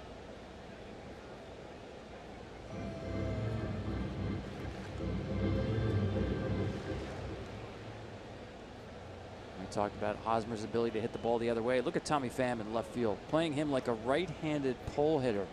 You will not see a left fielder stationed there for a left-handed hitter like that, unless possibly it's a pitcher in the National League.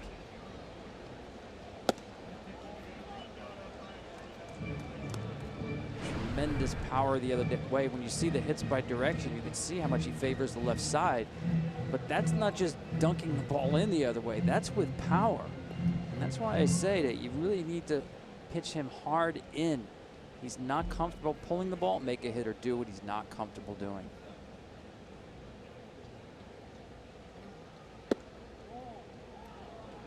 Two balls and no strikes here to Hosmer. This I-70 series moves to Busch Stadium tomorrow. Trevor Cahill against Mike Leake, and then Thursday it's Jason Hamill against Lance Lynn.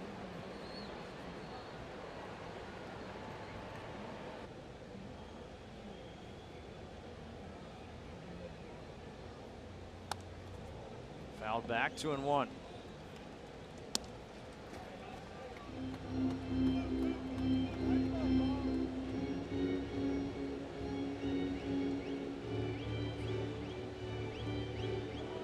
Waka up to 82 pitches. Here with 2 outs in the 5th in a 4-run lead.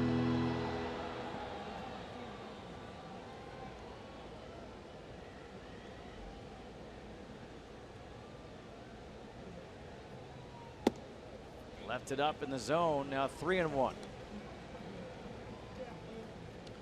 So let's see if we see one of those big cuts by Hosmer right now. Let's see if Waka's got any more 97s or 98s left in the tank.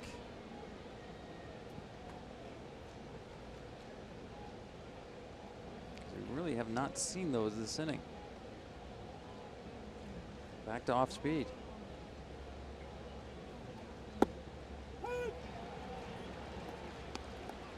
Good pitch on 3-1 by Waka. So 3-2 with 2 outs, and Whit Merrifield will take off as Carpenter plays behind him at first base.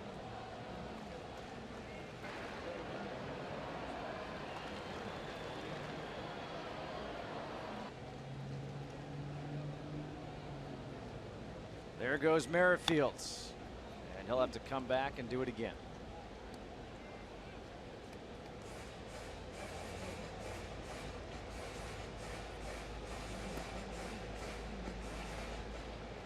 If you watch the Royals take BP, there's probably nobody who hits more balls in the fountains than Eric Hosmer, especially to dead center field, the gaps, left center, right center. Tremendous power. Took the big hack, and he missed at 97. So Waka strikes out the side here in the 5th. We're through 5, and it's 7-3 St. Louis.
His home games are played at Busch Stadium, but he loves hitting here at Kauffman Stadium. 451, 4 home runs, and he has yet to be retired tonight. And he takes the first pitch outside for ball 1. How about that? That's the highest batting average in this ballpark by anybody who's batted here at least 50 times.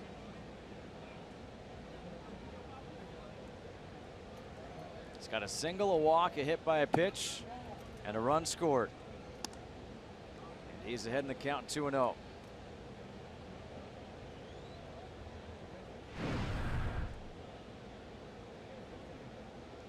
He likes batting leadoff.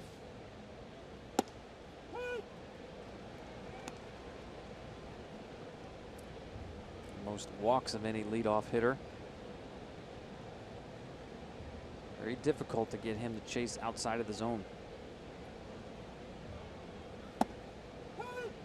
2 balls and 2 strikes. Mike Minor came in relief of Jason Vargas with 2 outs in the 5th and gave up that 3-run home run to Jed Jerko with 2 strikes. And what I would say is the turning point of the game.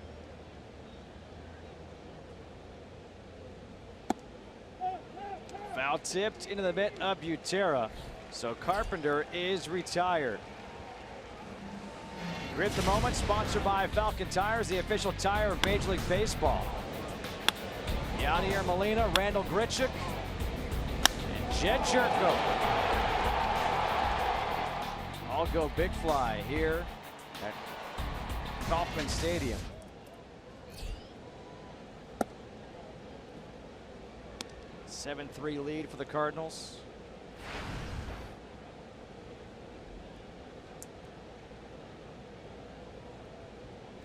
Pham had that swinging bunt single his last time up in the 5th inning.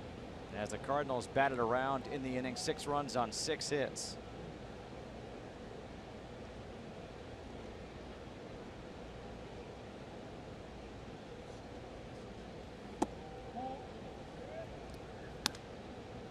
Three balls and no strikes.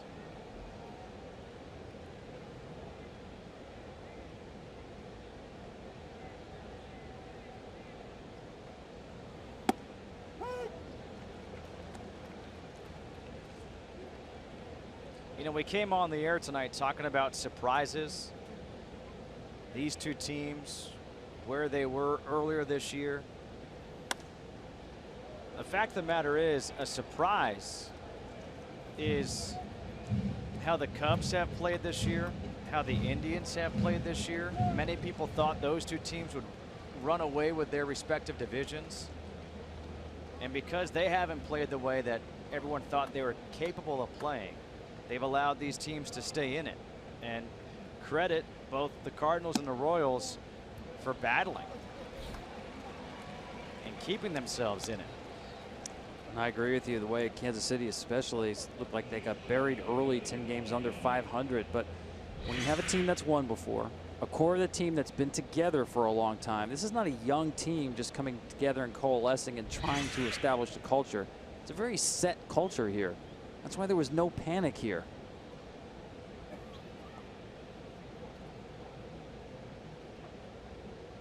Paul DeJong takes the first pitch up high for ball 1. After the walk to Tommy Pham. And it's funny, I was talking to David Bell, the infield coach here, bench coach, talking about DeJong. Going to spring training, they thought, well, he can play second, he can play third, maybe a little bit of short. He's become a really good shortstop. David Bell likes all of his actions over there and actually compared him to Zach Cozart. Wow. He was a premium defender who worked hard to make himself, went from good to premium by the hard work. And that's the kind of ethic DeJong has. And his actions at shortstop tell you he can stay there. He doesn't have to move off a shortstop.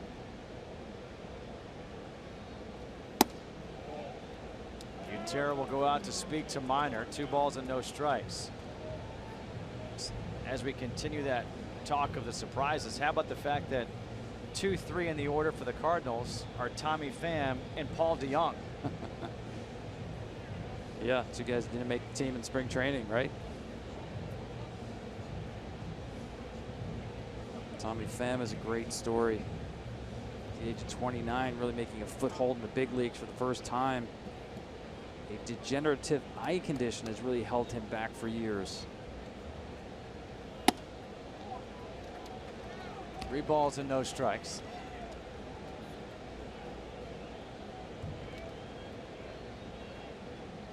Go ahead and turn the young kid loose here. With his kind of power, sit on fastball middle in.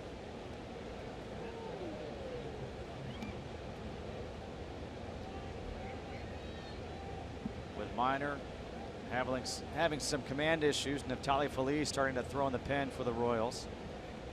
Yeah, these are called from the bench just to buy more time to get the reliever ready. So would this be a rule in your rule changes? And I don't think you can enforce it. But DeJong, the 16 home runs, 14 come on pitches middle in. So is he a younger version of Todd Frazier? I actually think he's a younger version of Randal GRICHUK because, you know, physically they don't look imposing, but there's thunder in the bat, especially to the pull side. And like GRICHUK, he'll have to work on plate discipline. Popped up. Long run. In trouble. That's going to drop in. Bonifacio was nowhere near there. Merrifield was making the effort, and he was looking for some help. Instead, it's a bloop single for Paul DeJong. First and second, one out. And here comes Dave Eiland. And watch Bonifacio. He's playing because he's a pull hitter, more towards right center. He's got a long way to go. Watch Merrifield. He's going to look a second time. I'm not sure why. Just keep going. You know, as an infielder, you also have to know where your outfielders are playing. You have a pull hitter up there. He's going to be shading right center. It's a very long run for Bonifacio. It's a long run for both guys.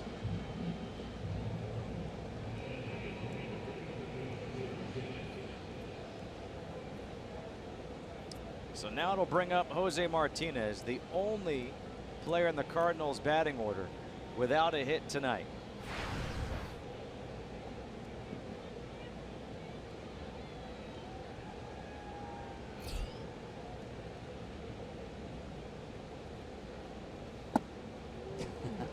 And he was looking for a 3-run home run right there.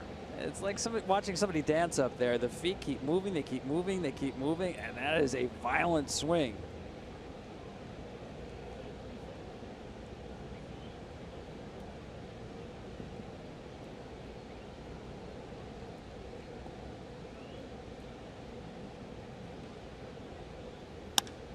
Ground ball to third. Cuthbert to second. Over to first, and a 5-4-3 inning-ending double play.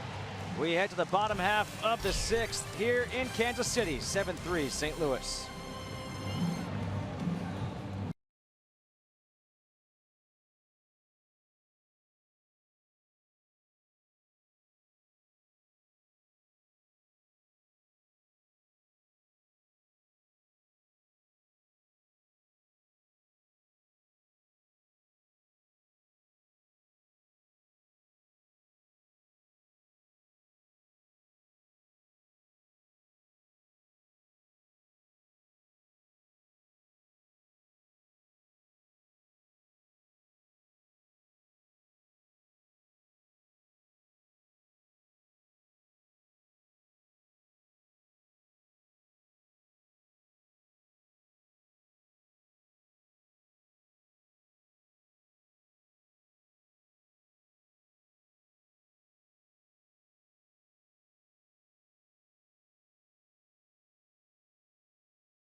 Bottom of the sixth here in Kansas City. The Cardinals trying to make it 4 straight and 2 in a row here against their I-70 rivals.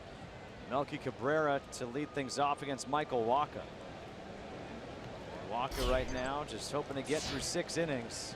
He's got himself a 4-run lead. Cabrera single, stole a base, and scored his last time up.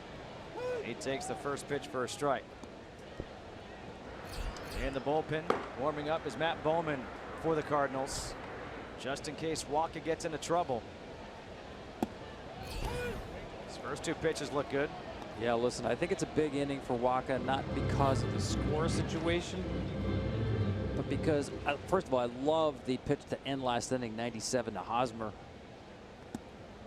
And you want to walk off this mound tonight if you're Waka with a positive vibe, right? We talk a lot about facing lineups the third time around. We talked to Mike Matheny about that tonight. It's almost become an artificial finish line for starting pitchers. So he knows he's approaching that here in the 6th inning. Finish strong. Melky just serves that one into left field for a leadoff single. Time for a game break. Let's go back to LA and check in with Kevin Burkhardt.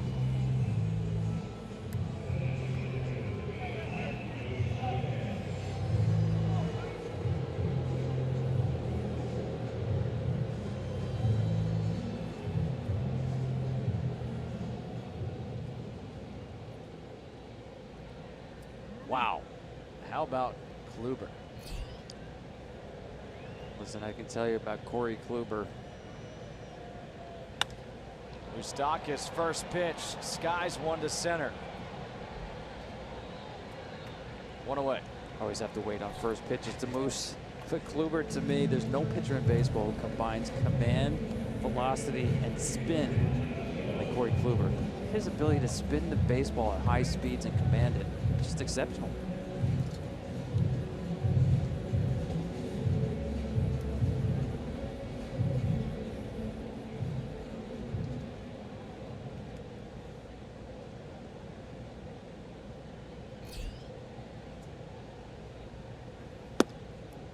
First pitch is outside to Jorge Bonifacio. Corey Kluber is one of those guys who, we talk about hitters who changed and made themselves into all-stars or whatnot. How about Kluber? Bonifacio in the air to left. Pham makes the catch, 2 away. Yeah, he was just a guy in the Padres system, got traded to Cleveland, was in the minor leagues, and might have been Double-A with a 5 or 6 ERA. And he had a bullpen session in which the pitching coach said, hey, listen, you're at the point you got to try something. Let's try a 2-seam fastball. I've been a 4-seam curveball pitcher. Well, the 2-seam just fits him so perfectly. I once heard a great comparison. I'm sure you'll get a kick out of this, Justin, being the golfer that you are. He's like Bubba Watson. You know, Bubba Watson off the tee, if you ask him to hit a drive straight, forget it. But the way he can bend and shape it, he can control it by bending and shaping it. That's Corey Kluber. He didn't have a feel for a 4-seam fastball to command a straight fastball. Let's make the ball move, and we can command it better. Cheslor Cuthbert has had himself a nice ball game. 2 for 2. A single, had that three-run double back in the 4th inning.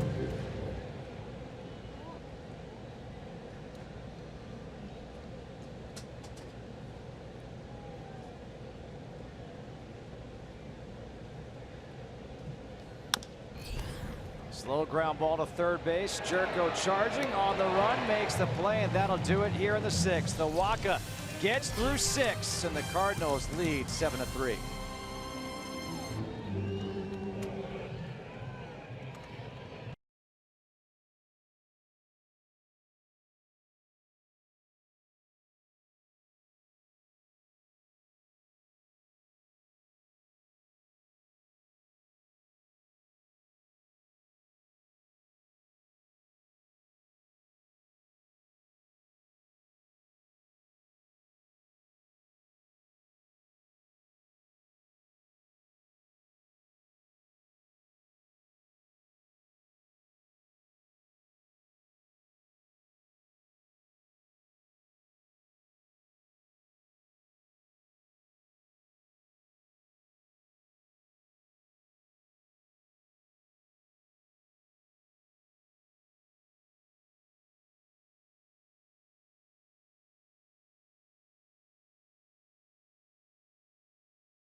A new pitcher to the ball game for the Royals. It is Neftali Feliz, somebody who Cardinals fans are very familiar with.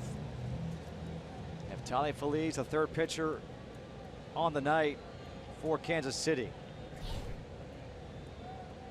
High velocity fastball, slider. Command can be an issue sometimes, especially walks getting in the way.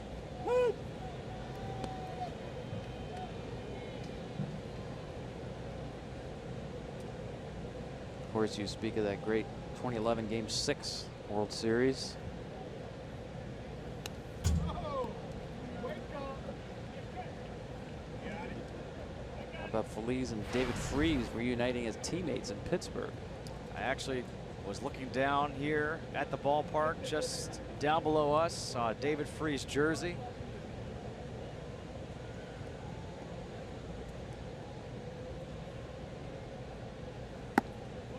Two is outside. 1 ball and 2 strikes to Molina. Yeah, you saw even with 2 strikes, Yadi gets that foot up so early and high. He's still not going to cut down and be bases runners, Yadi. This is bases empty, Yadi. Ground ball to short, backhand by Escobar. 1 away.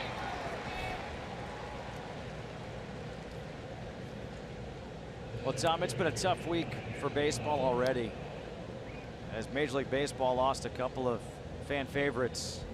Don Baylor passed away yesterday. Darren Daulton passed away on Sunday. And you look at just some of the career highlights of these guys. Don Baylor, the American League MVP in 1979, won a World Series championship with the Twins in '87. Darren Daulton, 3-time All-Star, won a World Series championship with the Marlins, was part of the great Philly teams of the early 90s, the guy they called Dutch. But you know, for me growing up, I remember Don Baylor as that big and intimidating guy, wear the batting helmet with no ear flaps, who would get hit by seemingly every pitch and just walk to first base. And you hear stories about him, how nice of a guy he was, and it's so sad. Yeah, I was lucky enough to know Don covered him with the Yankees in the mid-'80s, and you're right. I never saw him rub after getting hit by a pitch, even from Nolan Ryan. But, you know, all the accolades about his playing career, and actually both of them, just great men gone too soon. I mean, really, I was talking to Dexter Fowler about Don Baylor. That was his first manager in Colorado. Don, of course, was the manager for the inaugural season of the Rockies, and Dexter Fowler said, to this day, best manager, best man I've had as a manager throughout my career. I said, why is that? He just said he pushed you, he challenged you, but at the same time he was very fair. He said, my first spring training I go to Colorado after hitting .340 as a switch hitter using a split grip like Ty Cobb back in the dead ball era. This is Dexter Fowler telling Don Baylor.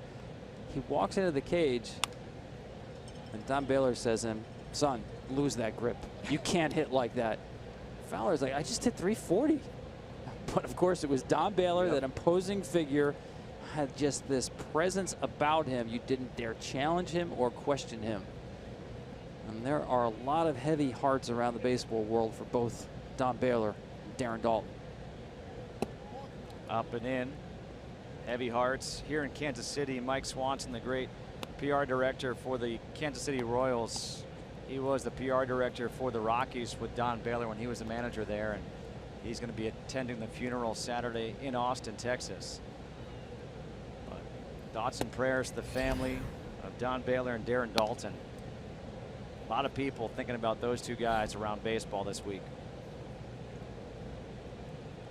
Certainly two of the great leaders of their generation. When you talk about clubhouse influences, all the quotes from the many players each played with, to a man brought up the leadership qualities of Don Baylor and Darren Daulton. Outside to Jerko, 3 balls and 2 strikes. It was Jerko's 3-run home run his last time up. That really busted the game open. I mentioned it seemed like every time Don Baylor came up, he got hit by a pitch. 267 times he was hit by a pitch in his career. Did not give an inch. And Jerko works the walk. That's 4th all time being hit by a pitch.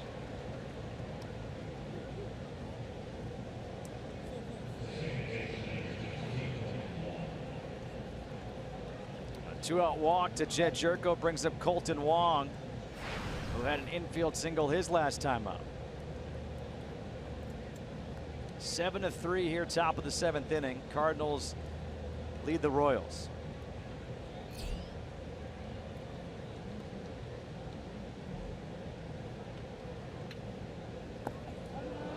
And that, speaking of hit by pitches, just gets Colton Wong. So it's first and second with 2 outs.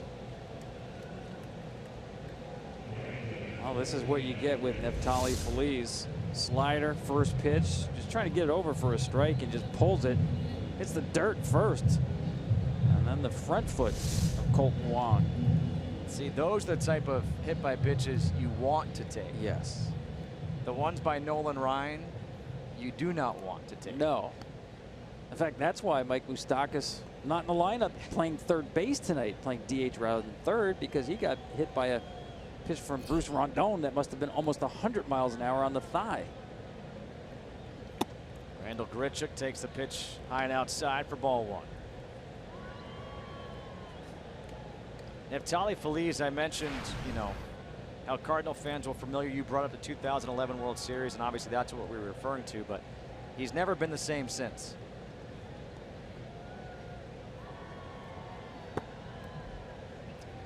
And you're getting a little Cliff Notes version of why, Justin.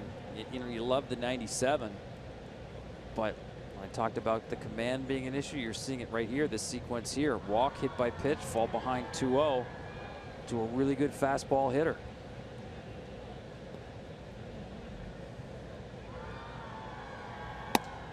There's no reason to do that little Johnny Cueto move there.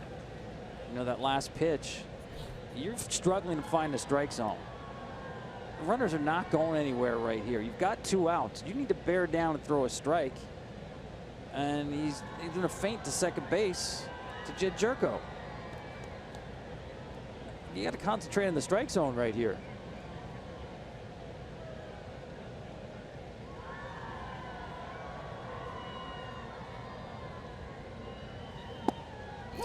.309 for a strike, 3-1.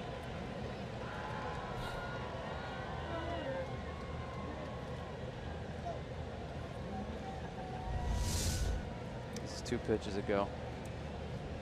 Yeah, trying to fool the hitter or the runner. That's what you need to do. One more just like that. Maybe elevated a little higher against Grichuk. He prefers the fastballs down. 3 balls, 2 strikes, 2 outs. Runners on first and second.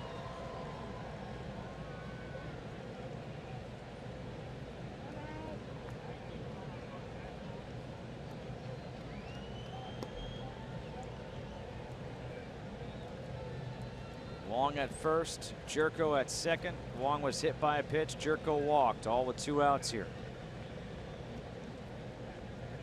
There they go, the 3-2 to right field. Coming in, Bonifacio fields it on a hop.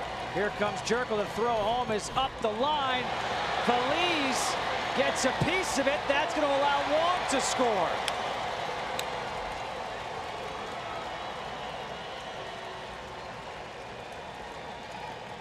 Two runs come in, 9-3, Cardinals lead. Neftali Feliz, as opposed to backing up the throw home, he was the one who tried to cut it off, and that allowed the ball to get by the catcher, BUTERA. And once again, Grichuk much better on velocity down. That's what he got. Not a strong throw by Bonifacio, who does not have a great arm. And that's just a brain cramp by Feliz.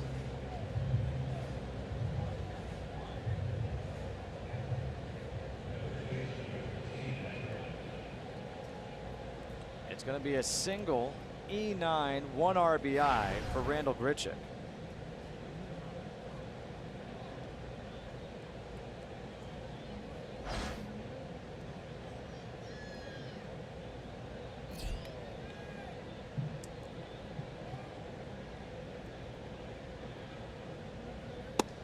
Matt Carpenter takes the first pitch for a strike.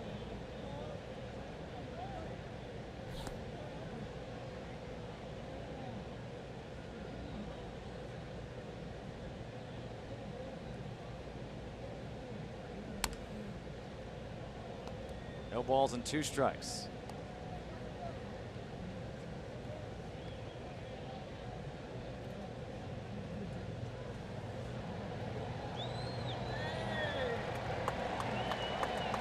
The fans are cheering because half of the Jumbotron has come back on here at Kauffman Stadium. It went down after the Jet Jerko home run. Hey, it's all back now. Neftali Feliz is probably thinking, what is going on? What am I missing here? They just like seeing Matt Carpenter's face up there with the stats.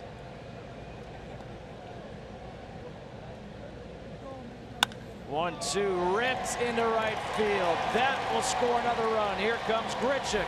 Carpenter headed for second. And he will be in there with an RBI double. It's now 10-3 St. Louis. And the offensive explosion continues here for the Cardinals. The hits keep coming. Think about how this rally began. 2 outs, bases empty. Feliz loses the zone. Walk, hit by pitch. Single to GRICHUK on a misplaced fastball. Double to Carpenter on a misplaced off-speed pitch, changeup.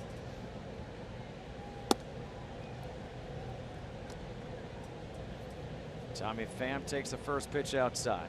Who knew scoreboards could be so exciting? You know what? This one can. It really can. It's nice to look out and see. Do you know how many square feet that scoreboard is? I'm sure you have the numbers about it. 8,700. 8,739 if you want to be exact. And I had to look this up. Who are you? Billy Joel had a house in Palm Beach that was 8,700 square feet. So that piece of property in Palm Beach goes for 29 mil. Good thing we're in Kansas City. A little bit less in Kansas City.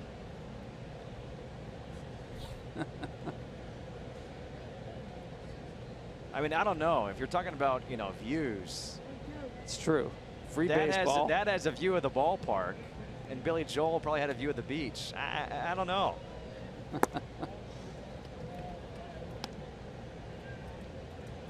Two balls and 2 strikes. The count to Pham here in the 7th. 10-3. Cardinals leading the Royals after winning last night 11-3.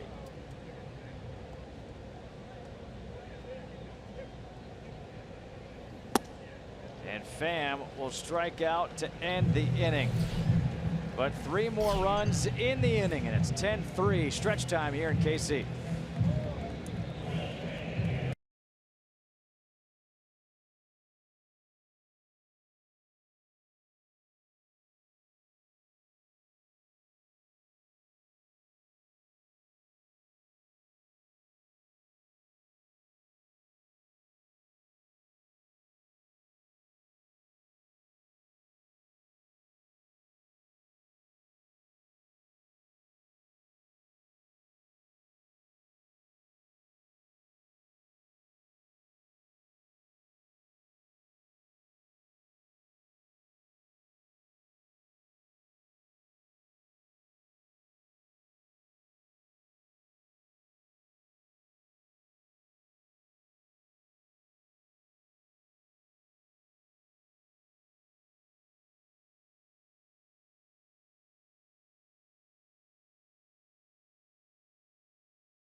Walker's night is done.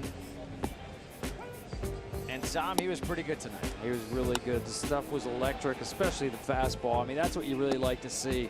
Arm speed, arm strength is all there. Now, this is going on 9 straight starts now where he's been really strong for St. Louis. A look at the game summary brought to you by Budweiser. The Cardinals, 6 runs on 6 hits in that 5th inning. Walker, 6 innings, 6 hits, 3 runs. Cheslor Cuthbert just back from AAA. A double 3 RBIs. Vargas, though, could not get through 5. A story for the Royals. And now it's Sung Hwan Oh in for the Cardinals to face Alcides Escobar.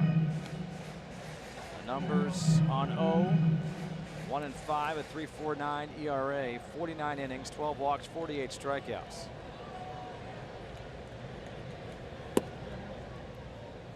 And he's behind the count, 2 balls and no strikes.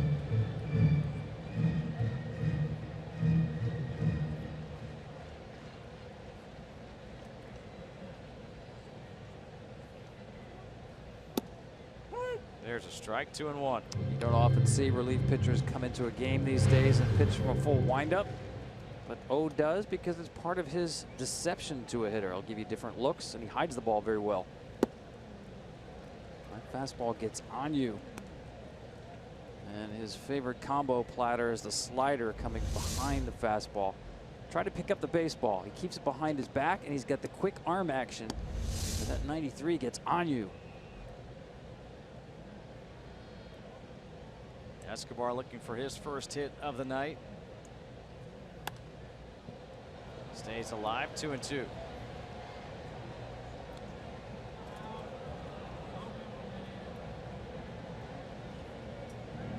The Royals, they got back in this race by winning 9 in a row.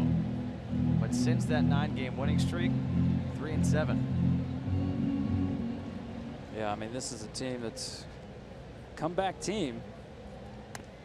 There's that slider I'm talking about. It's deceptive, but got as many comeback wins as any team in baseball with 33, the Royals do. The offense has been a little bit flat in that 10-game stretch you're talking about.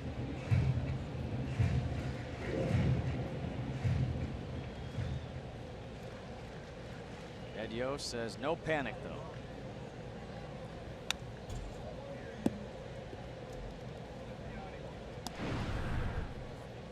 Last 2 months, here's what it's been like. It's like a roller coaster. Up and down, up and down.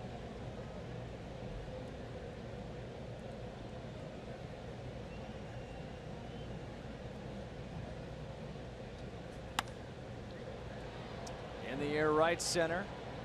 Fowler coming over. Steps in front of GRICHUK to make the catch for the first out.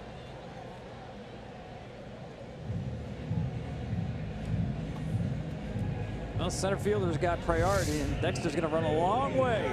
Hey, he's been on the DL for a couple of weeks, man. He wants as many chances here as he can get. He's fresh.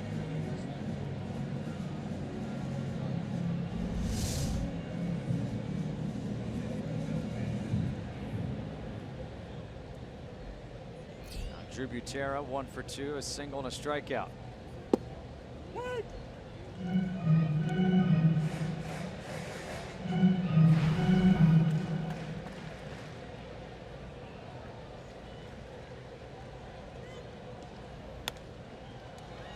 Pop foul coming back our way. Really close to us, actually. Just the booth next door to our left.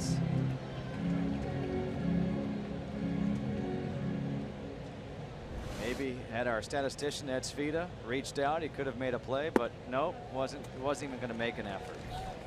Smart man. BUTERA strikes out for the 2nd time tonight. 2 away.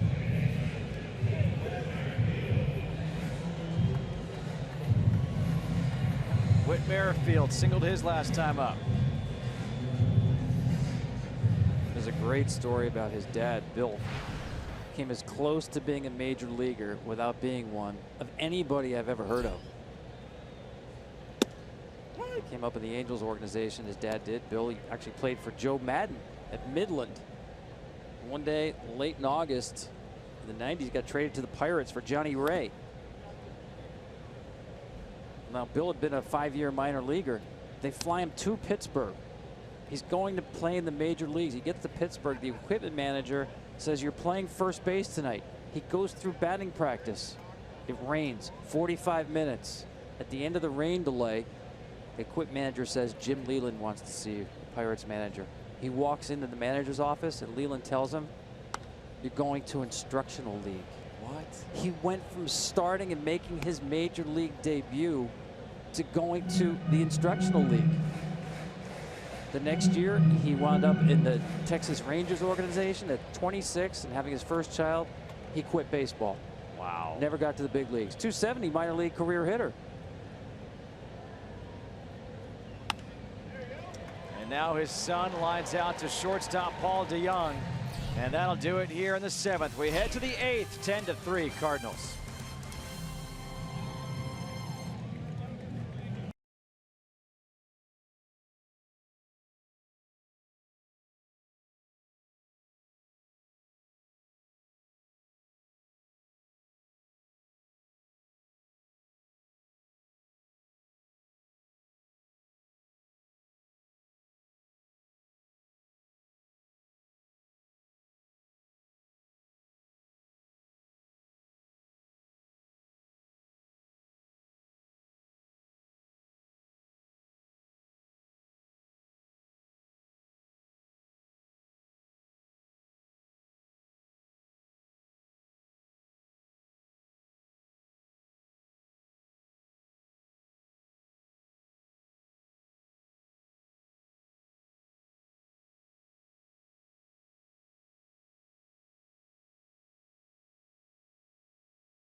Falcon Tires, the official tire of Major League Baseball.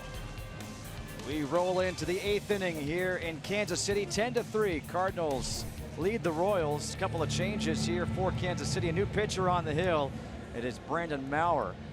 1-4, 5.80 ERA. 45 innings, 44 strikeouts. He faces Paul DeJong. New center fielder Alex Gordon takes over for Lorenzo Cain. DeJong, 2 for 4, a couple of singles, and now lofts one to right field. Bonifacio retreats, 1 away. Let's talk a little bit about the new center fielder Alex Gordon. He's been slumping mightily, not just for this year, but last year as well. This year he's at 197 for the season, 5 home runs, 34 RBIs. And when the Royals acquired Melky Cabrera, there was the big question of who was going to sit. Was it going to be Alex Gordon, a fan favorite? Was it going to be Bonifacio? Someone was going to have to sit. And all of a sudden, tonight, Ned Yost decided Gordon needed a couple days of rest. Well, now he gets him in the game in center field. What's your take on the situation? Yeah, well, a tough year has gotten tougher lately. 1 hit in the last 17 at bats in the last 5 games. It's really interesting to me because Alex Gordon has not lost any of his bat speed. You know, when I look at the numbers, I see he is still hitting high velocity. That's not the issue. He's getting out on off-speed pitches. And I think what's happening, Alex has always been a guy who likes to hit the ball out in front of him, a real pull hitter. And he's getting beat by off-speed by getting too far out front, grounding out to the right side very often. And I think now it's become physical. It began mental, trying to work his way out of this slump. And we'll watch him hit next inning. You'll see him get much more restricted at the plate, more spread out in his stance, not as athletic as he has been over the years. Martinez to right, and Jose Martinez now has a hit, which means everybody in the Cardinals lineup has a hit tonight. Welcome to the party, Jose. Get the glow sticks out. But I think the good news for the Royals is that Alex Gordon is healthy. He still has the same bat speed. You watch his BP, it looks exactly the same. This is a case of a guy slumping where the mental side of it manifests itself physically in him being more defensive and restrictive at the plate. Carson Kelly gonna pinch hit here for Yadier Molina.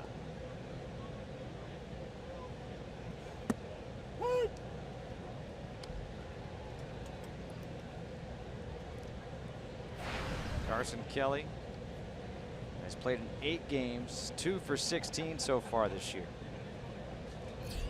Give Yadier Molina a couple of innings off, get him off of his feet. But it's certainly a dilemma for the Royals, because down the stretch, when you're fighting for the playoff spot, what do? You got to play the hot hand, right? Kelly in the air to left center field. Melky Cabrera calls off Gordon. Says, I got it, and he does. 2 away. But because Gordon still is a premier defender and does have some cachet, a lot of cachet in that clubhouse, you don't get off him entirely. I think you do what Ned Yost is doing right here. You give him some quote-unquote mental days off. You know, he has to realize right now you're not going to rescue this season in terms of your personal numbers. And once he clears, and it's a big one, that mental hurdle, I think you'll see him bounce back.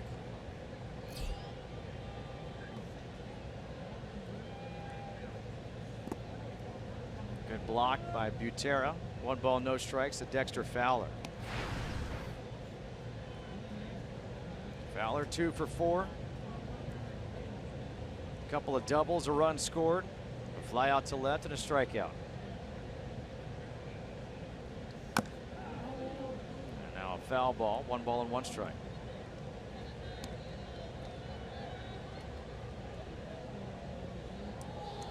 It's so weird to think, and we talked about this, but you think around Major League Baseball, 2 of the signings for smaller market teams that you thought were great for the game, Joe Mauer in Minnesota, Alex Gordon here in Kansas City, have turned out to be signings that, I'm not going to say have crippled the teams, but are moves that if they had to do them over again, probably would not do so. And it was what you want. You want those teams to be able to keep their homegrown talent.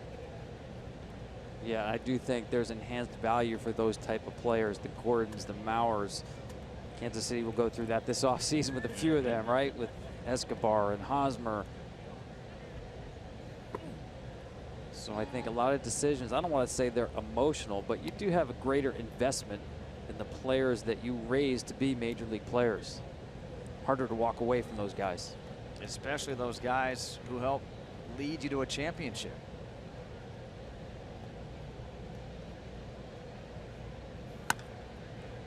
You know, you talk about emotion. Think about what the Cardinals did as we take a look at Dayton Moore.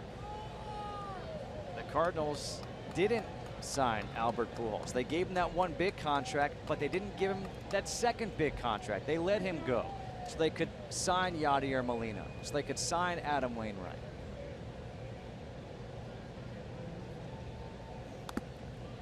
Foul ball. We'll do it again at 3-2. Yeah, they had a price where they were willing to go to with Albert, and he got much better in Anaheim. And with Gordon, I think some people were surprised that the market came back to the Royals that allowed them to keep their outfielder.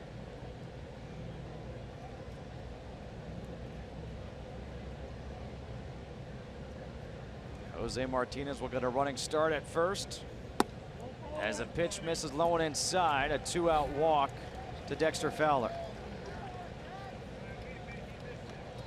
Cardinals just continue to have one good at bat after another, huh? These last 3 games, running up 34 runs.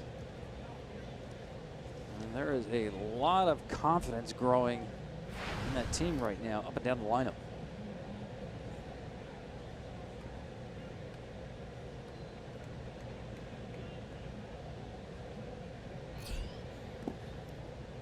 In the dirt to Jerko, 1-0.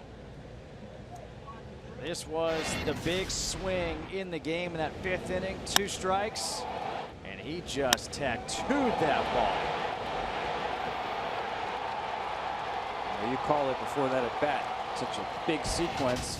Keep the game at 1 or break it open. He broke it open. 2-0 the count to Jerko.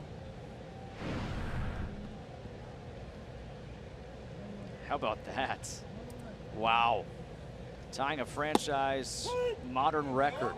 A modern era record with 10+ runs in 3 straight games. That's got to make John Mabry and Bill Miller, the hitting coaches, quite happy. Sunday at Cincinnati, 13 runs on 16 hits. Last night, 11 runs on 10 hits. Tonight, so far, 10 runs on 14 hits. Boy, that is impressive for any organization, but especially one with this pedigree.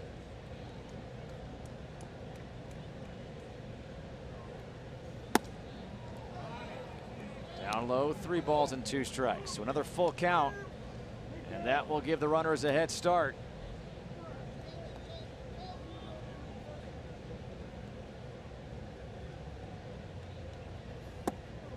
And it's outside again. Back-to-back full count walks by Mauer to Fowler and Jerko, and the bases are loaded here in the 8th.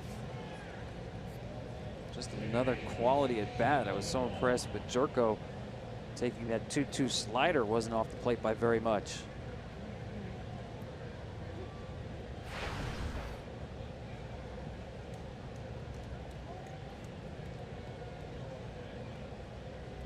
I've got 7 walks issued by the Royals pitching staff in this game, and 2 hit batters. 3 base runners, many of whom have scored or led to rallies.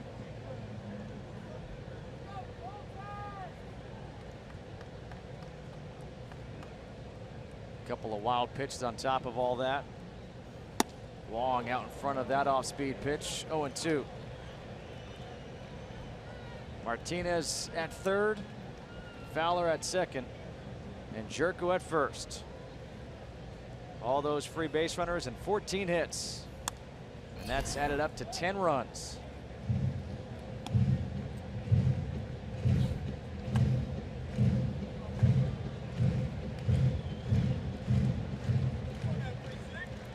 And 26 pitches in the inning for Brandon Mauer.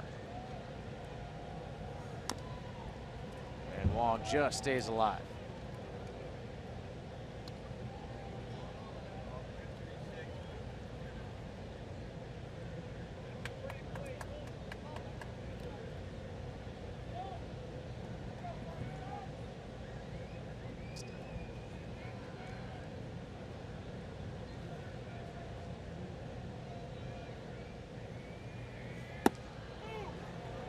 Missing outside. 1-2.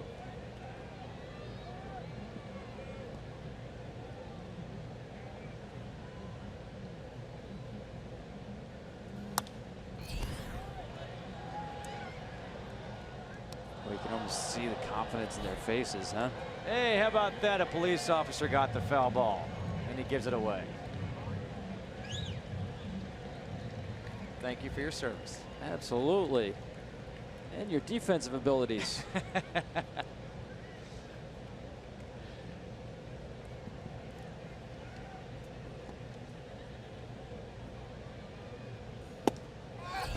And he gets Wong swinging to end the inning with the bases loaded. We'll go to the bottom of the 8th, 10-3 St. Louis.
8th inning, 10-3. Cardinals leading the Royals. Zach Duke, the new pitcher on the hill. A 5.4 ERA in 5 games, 3 1/3 innings. 2 walks and 1 strikeout. He'll face Alex Gordon, his first at-bat, and he starts him off with a breaking ball. A new catcher, it's Carson Kelly. He came in to pinch hit for YADIER Molina. A new first baseman, Luke Voigt. Matt Carpenter gets the rest of the night off. And Gordon fouls the pitch back. He's behind in the count, no balls and 2 strikes. I mentioned his numbers, 197, 5 home runs, 34 RBIs on the year. The on-base percentage at 286. That's what happens when you're going bad. You see a lefty and you're behind 0-2 before you blink.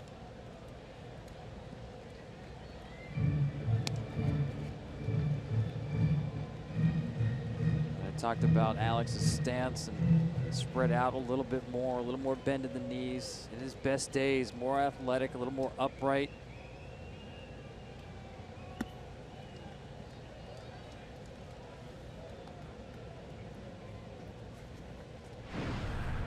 Bat speed, not a problem. See where the problems are coming from. With Duke, you're not going to see mid-90s. The breaking ball, 2-2.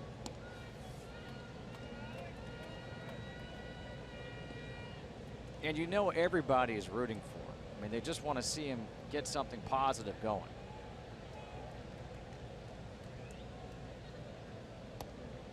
And that hits him. No, wait a minute. Yes, it did. A hit by pitch. Well, he certainly held his ground against the slingshot lefty. Look, he's not giving an inch right there. Actually hits the back arm. Yeah, I think he's got a run coming for him before this year is out. He's healthy, he's in great shape, Alex Gordon. Work ethic, not a concern.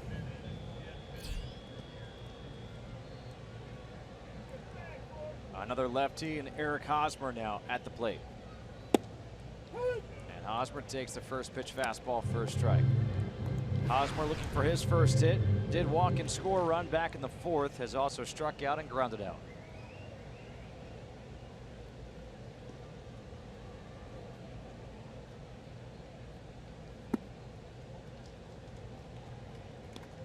I think Gordon should take second base.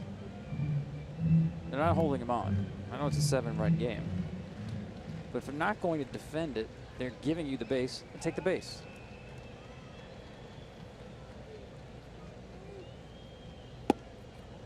Up and in, 2-1.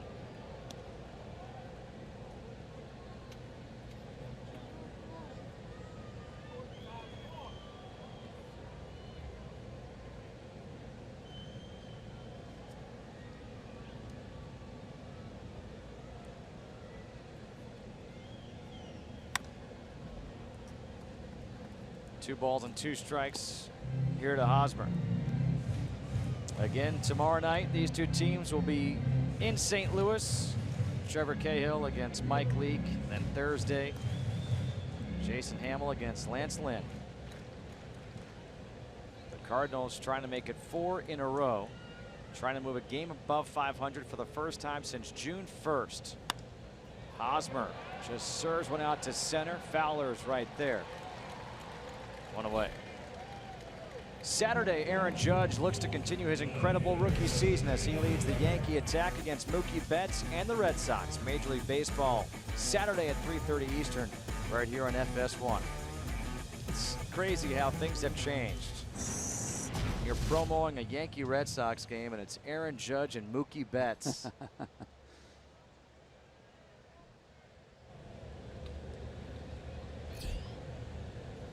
Might have Chris Sale going in that game as well. He went 8 innings tonight, 13 strikeouts. It's like an average night for him. So I guess he's going Sunday. He went tonight. Yeah, what a strikeout machine. A chance to get well over 300. Cabrera, Looper. Back on the outfield grass is Wong, 2 away.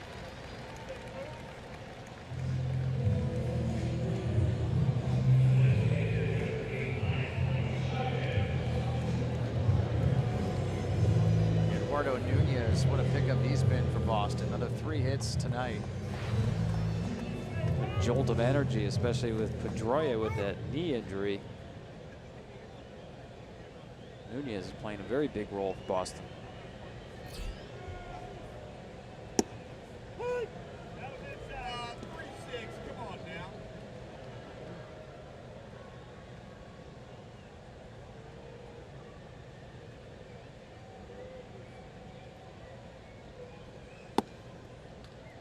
Inside, 1 ball and 1 strike to Moustakas.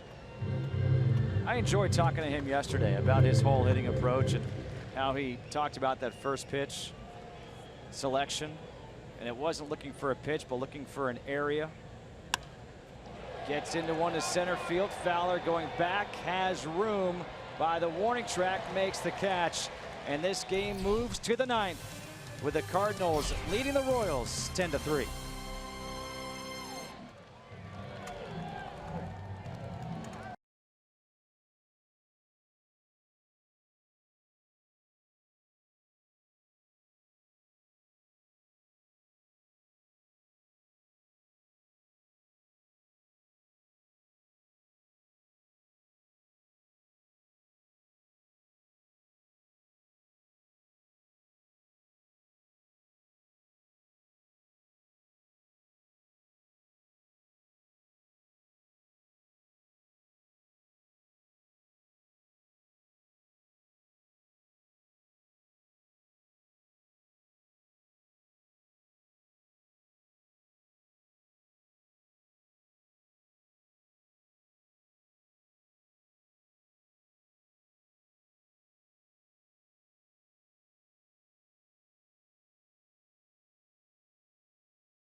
Nice night, couple of runs scored, had that home run leading off the 6-run 5th inning. And he's looking for his 3rd hit of the night. A new first baseman in for the Royals. Brandon Moss takes over for Eric Hosmer. And a new pitcher, Joakim Soria, in to pitch this 9th inning for the Royals. Seems like a lifetime ago he was the Royals all-star closer.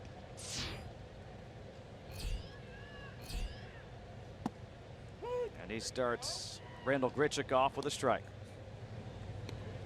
Not exactly a high leverage spot right here. 10-3 in the 9th.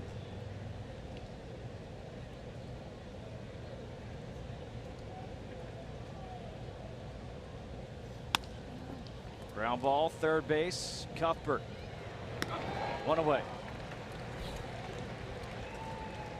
Justin, I'm going to give you an amazing stat. Is it the scoreboard again? No. We're moving on from real estate. Grichuk with the, he's got 2 RBIs tonight, right? Of course, American League rules, you have the DH, so he's in the 9th spot. Normally, you're going to have a pitcher in that 9th spot. Number 9 hitters for the Cardinals this year have more RBIs than their number 3 hitters. Wow. Think about that. National League team get more production out of the 9th spot than the 3 spot. That's how much of a problem the 3 spot has been for St. Louis this year, until Paul DeJong looks like he is taking that job and running with it. Luke Voigt, his first at bat. How's that for your first at bat? 68-mile-per-hour breaking ball, and you're behind in the count 0-2. He's looking for a heater in a 10-3 game.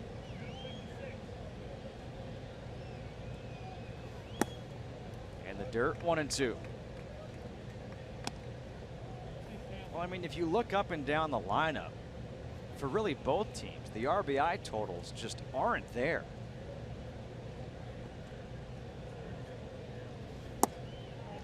And Voit goes down swinging, which leads us to a game break. Let's go back to LA and check in with Kevin Burkhardt.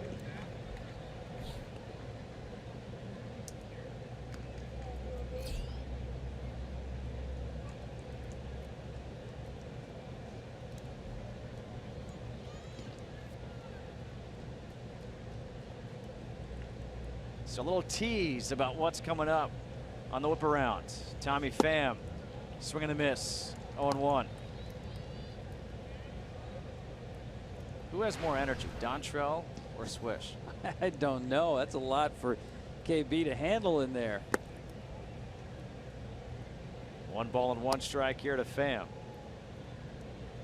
Pham has reached base twice, an infield single back in the 5th, a walk in the 6th, also a run scored.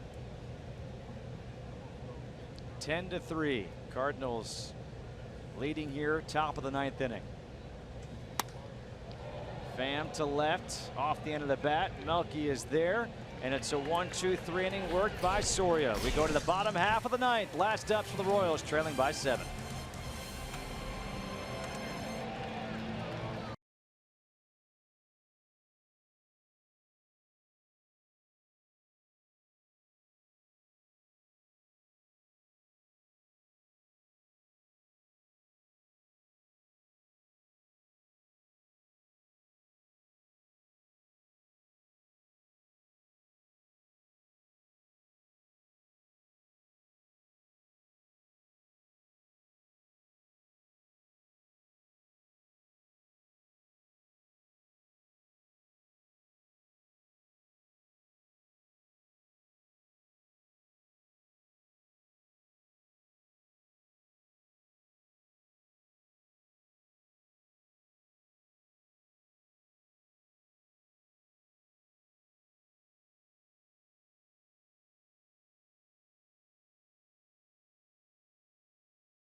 The 9th inning for the Cardinals, 25 games, a 2.17 ERA. 29 innings, 4 walks, 22 strikeouts. Opponents hitting just 179 against him. He's got a comfortable 7-run lead as he'll face Jorge Bonifacio, Cheslor Cuthbert, and Alcides Escobar as the Cardinals are trying to make it 4 in a row and trying to move above 500 for the first time since they were 26-25. With a win here tonight, they'd be 57-56. Historically hot St. Louis Cardinals, right? Double digits, 3 games in a row. Stan the Man's Cardinals never did it. Albert Pujols' Cardinals never did it. 3 straight games of 10+ runs. 1 ball and 1 strike to Bonifacio. I think if you're Trevor Cahill, starter for Kansas City tomorrow, watching these last couple of games, look for clues how to get somebody out. You haven't found many the last 2 nights. This game was scoreless through 3. The Cardinals got a run in the 4th thanks to that leadoff home run by Yadier Molina. Now straight back, 1-2. And the Royals responded with 3 runs in the bottom half of the inning on a 3-run double by Cheslor Cuthbert. But then it was the 6-run 5th, the big-time answer by the Cardinals, that blew this game open. And they scored 3 more in the 7th. Bonifacio lifts one to left field. Tommy Pham is there for the first out. The producer of tonight's game is Kevin Cedergren. The director is Tom Mee. Our stats up here in the booth by Ed Svita. Thanks to our entire crew in the truck doing a great job here in Kansas City. This I-70 series, great crowd on hand as well here at Kauffman Stadium.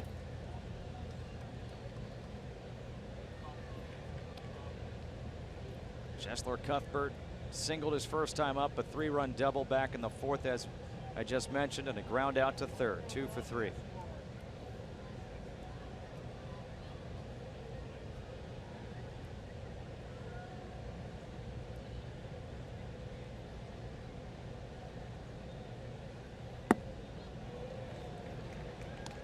Wasn't guessing that pitch. This is why relief pitching is taking over baseball. Pitchers like Brebbia, mid-90s fastball and wipeout slider. You see so many sliders out of bullpens now. Comes back 95. Slider is the toughest pitch to hit in baseball. Pitchers hit about 213 off sliders. And you mix that in with high velocity. Wow.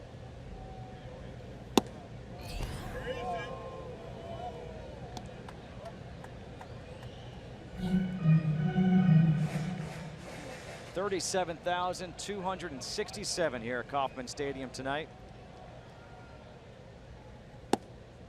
Outside, 3 balls and 2 strikes. I'd say it's a good night for Mike Matheny, right? Michael Wacha looked really good. You know, he left the game strong, and his last inning was as good as any inning he pitched. He gets Molina and Carpenter off the field with a big lead late in the game. Breaking ball called, strike 3 on the inside corner, and the Royals are down to their final out.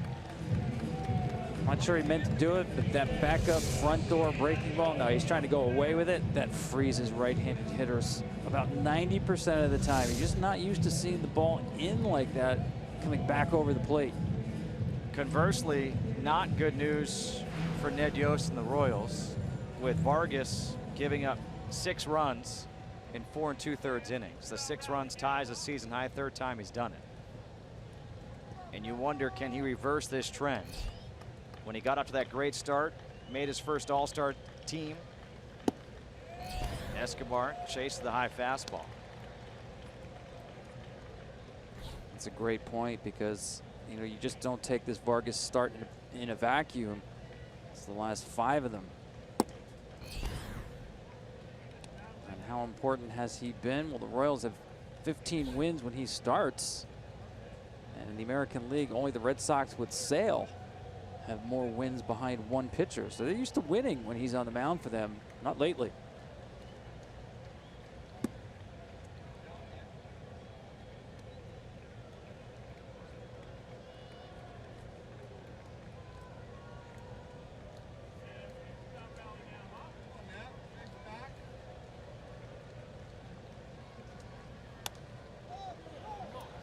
Popped up.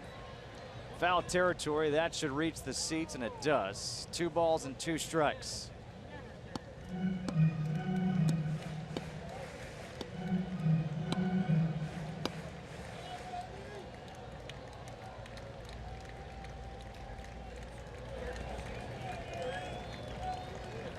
St. Louis looking to make it 4 in a row and trying to go to 1 game above 500 for the first time since June 1st. Entered tonight's game 3.5 games back of the Cubs in the NL Central. The 2-2 up and in, 3-2.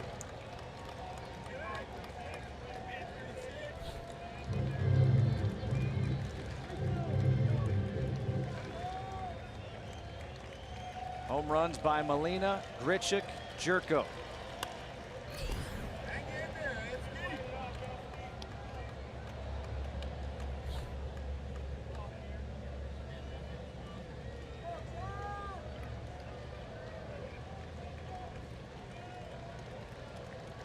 Carson Kelly took over for Yadier Molina.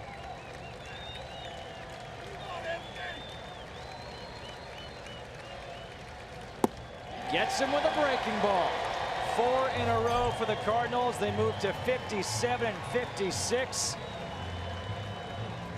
Waka improves to 9 and 4, while Vargas falls to 13 and 6. Been a long time coming, more than 2 months, and their heads are above water now. Over 500 with tremendous confidence offensively.